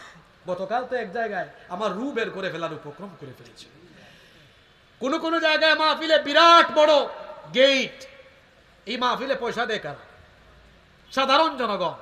এই যে বিরাট বড় গেট, তারপরে 1 কিলোমিটার 2 কিলোমিটার সাজসজ্জা, লাইটিং ফাইটিং, এই টাকাগুলো তো এভাবে অপচয় না করে এই টাকাগুলো মাহফিলে এভাবে খরচ করার পরে বাঁচলে মসজিদ, মাদ্রাসা বা সাধারণ মানুষের কল্যাণেও উপকারেও লাগানো যেত কি যেত না? যেমন আজকের মাহফিলে আপনারা যারা দান করেছেন এই টাকাগুলো কোথায় চলে যাবে? এটা মাদ্রাসা, এতিমের কল্যাণে চলে যাবে। আমি আমার ভাই মাওলানা আইয়ুব আলী আনসারী সাহেব সহ মাহফিল কমিটি এবং মাদ্রাসা কর্তৃপক্ষকে ধন্যবাদ জানাতে চাই। আপনারা অপচয়হীন, অপব্যয়হীন একটি মাহফিল উপস্থাপন করে আপনারা দৃষ্টান্ত স্থাপন করেছেন। অনেক জায়গায় দেখা যায় অপচয় আর অপচয়। অপচয় করানো কার কাজ? মাহফিলে অপচয়, মসজিদে পর্যন্ত অপচয়। সারা রাত দেখা যায় আন্দাজে বেহুদাই অনেক লাইট জ্বালায়। রাষ্ট্রীয়ভাবে অপচয় হয়। অনেকে আপনাদের গ্রামাঞ্চলে আসি কিনা জানি না, শহরাঞ্চলে দেখা যায় মেসের যে কাঠি আছে, কাঠি বলেন না কি আপনারা? কাঠি বলেন না? কাঠি খরচ হবে, সরকারি গ্যাসের চুলা বন্ধ করে না, জ্বালায় রাখে। শহরে করে এটা। তারপরে মসজিদের অজুখানায় তো অপচয় আরো বেশি। পানির টেপ ছাড়ছে তো ছাড়ছে, আছে না? অপচয় করানো এটা শয়তানের চক্রান্ত। আল্লাহ তাআলা বলছেন কোরআনে কারীমের 17 নম্বর সূরা, সূরা বনী ইসরাঈলের 26 নম্বর আয়াত।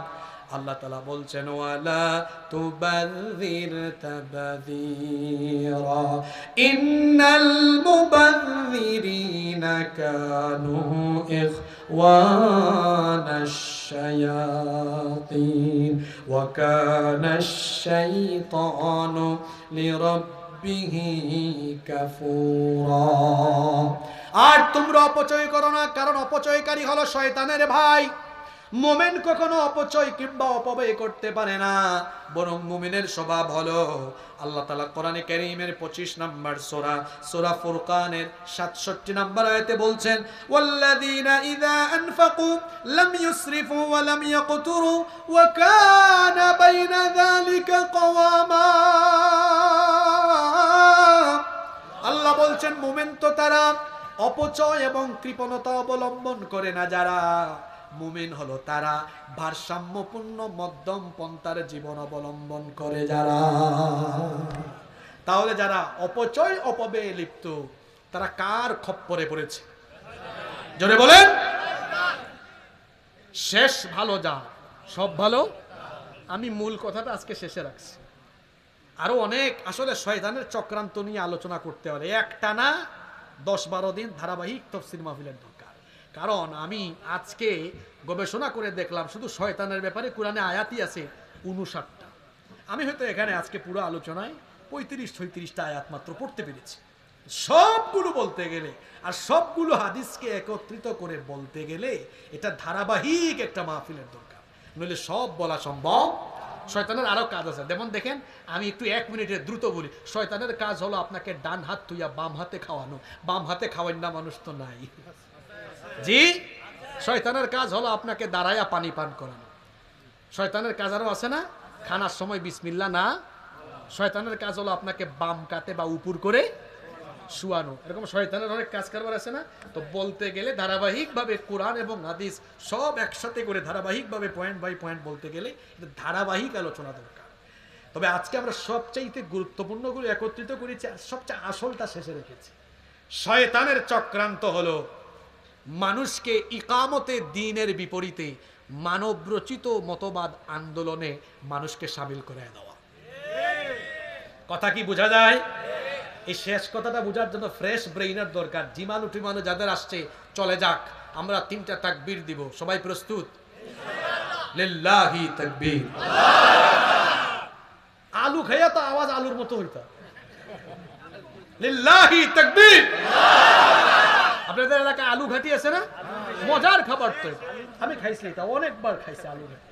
বগুড়া জয়পুরহাটের আলু ঘাটি এই অঞ্চলে যারা আসবে যদি না খায় তাহলে বিরাট জিনিস মিস করে ফেলবে। তো আলু ঘাটি খুব মজার খাবার। তো আলু ঘাটি যেরকম একটা মজার খাবার, আওয়াজটাও তো একটু এনার্জেটিক হোক, কি বলেন আপনারা? তো শেষ স্লোগানটা 3 নম্বর স্লোগানটা এমন ভাবে হবে এই ময়দান কাঁপবে। প্রস্তুত সবাই? লিল্লাহি তাকবীর। মাশাআল্লাহ, মনোযোগ চলে আসছে না? শয়তান চায় তার চক্রান্ত, তার খপ্পরে ফেলে মানুষকে আল্লাহর দ্বীন কায়েমের আন্দোলনের বিপরীতে মানুষের মতবাদ প্রতিষ্ঠার আন্দোলনে শামিল করাতে। কথা বুঝতেছে? যারা ঈমানদার তারা জানমাল খরচ করবে কার পথে? কোরআনুল কারীমের 4 নম্বর সূরা নিসায়ের 76 নম্বর আয়াত আল্লাহ তাআলা বলছেন আল্লাযীনা আমানু ইউকাতিলুনা ফি সাবিলিল্লাহ। ঈমানদার যারা আল্লাহর পথে লড়াই করে, তারা ঈমানদার যারা, এদের একটাই উদ্দেশ্য, তারা মনে করে এই জমিনটা হলো কার? এই জমিনে বিধান আইন চলবে কার? আল্লাহর জমিনে আল্লাহর বিধান বাস্তবায়নের লক্ষ্যে তারা জান মাল খরচ করে, শরীরের শক্তি সামর্থ্য এবং মাল তারা সেই পথেই ব্যবহার করে, খরচ করে। অন্যদিকের বিপরীতে আছে যারা ওয়াল্লাযীনা কাফারু ইউকাতিলুনা ফি সাবিলিত তাগুত। আর নাফরমান যারা তাগুতের প্রতি সংগ্রাম করে, তারা প্রশ্ন হলো হুজুর তাগুত এটা আবার কি? এক বাক্যে তাগুত হলো তারা আল্লাহর আইনের বিপরীতে অন্য যে কোনো মতবাদ কায়েম করতে চায় যারা, তাগুত হলো। যেমন ফেরাউনের ব্যাপারে আল্লাহ কোরআনে বলেছেন, মুসা নবীকে আল্লাহ তাআলা নবুয়ত দিয়ে বললেন, ইযহাব ইলা ফিরআউনা ইন্নাহু তাগা। ফেরাউনের দরবারে যাও, কারণ সে হলো তাগা, সীমা লঙ্ঘনকারী। যে ব্যক্তি সীমা লঙ্ঘন করে তাকে বলা হয় তাগুত।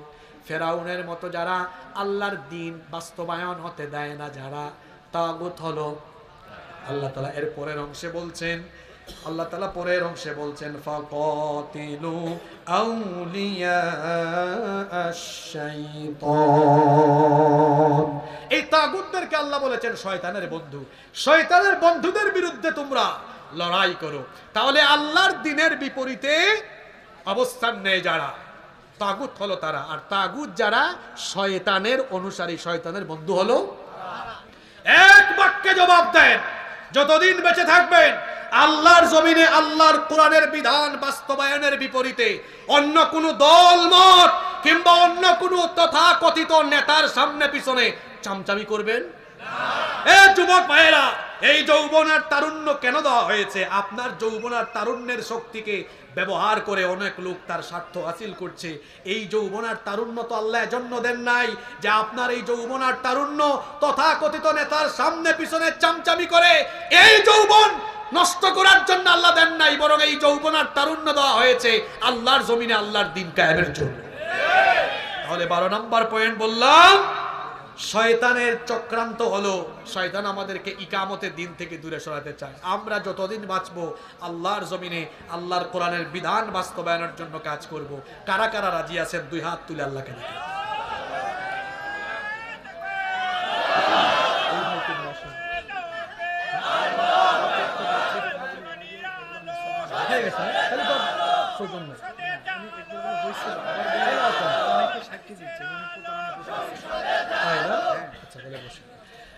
তাহলে আমরা আজকে শয়তানের চক্রান্ত জানলাম। শয়তানের এই চক্রান্ত থেকে বাঁচতে হলে আমাদেরকে কি করতে হবে?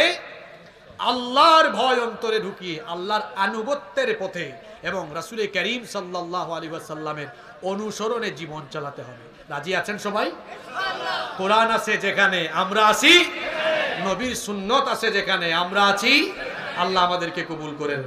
আমাদের এই ভাই আব্দুল্লাহ জুবায়ের, ইনি নাকি এর আগেই এফিডেভিট করে আমাদের রাষ্ট্রীয় যে নিয়ম কানুন আছে এটার মাধ্যমে তিনি আগেই কালেমা পড়েছেন, মুসলমান হয়েছেন, তাই না? সুতরাং আজকে আমরা তার জন্য শুধু দোয়া করছি, আল্লাহ যেন তাকে ইমানের পথে, দ্বীনের পথে কবুল করে নেন। আমি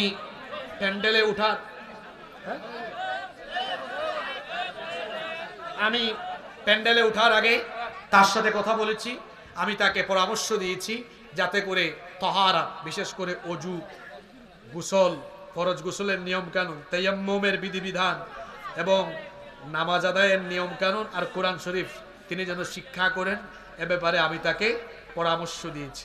আমরা দোয়া করছি আল্লাহ যেন তাকে দ্বীনের পথে কবুল করেন এবং তিনি যেন প্রাথমিকই জ্ঞান আহরণ করে নিজেকে একজন সমৃদ্ধ মুসলমান হিসাবে প্রস্তুত করতে পারেন। আল্লাহ তাআলা তাকে কবুল করে নেন। আমরা বলি আমিন।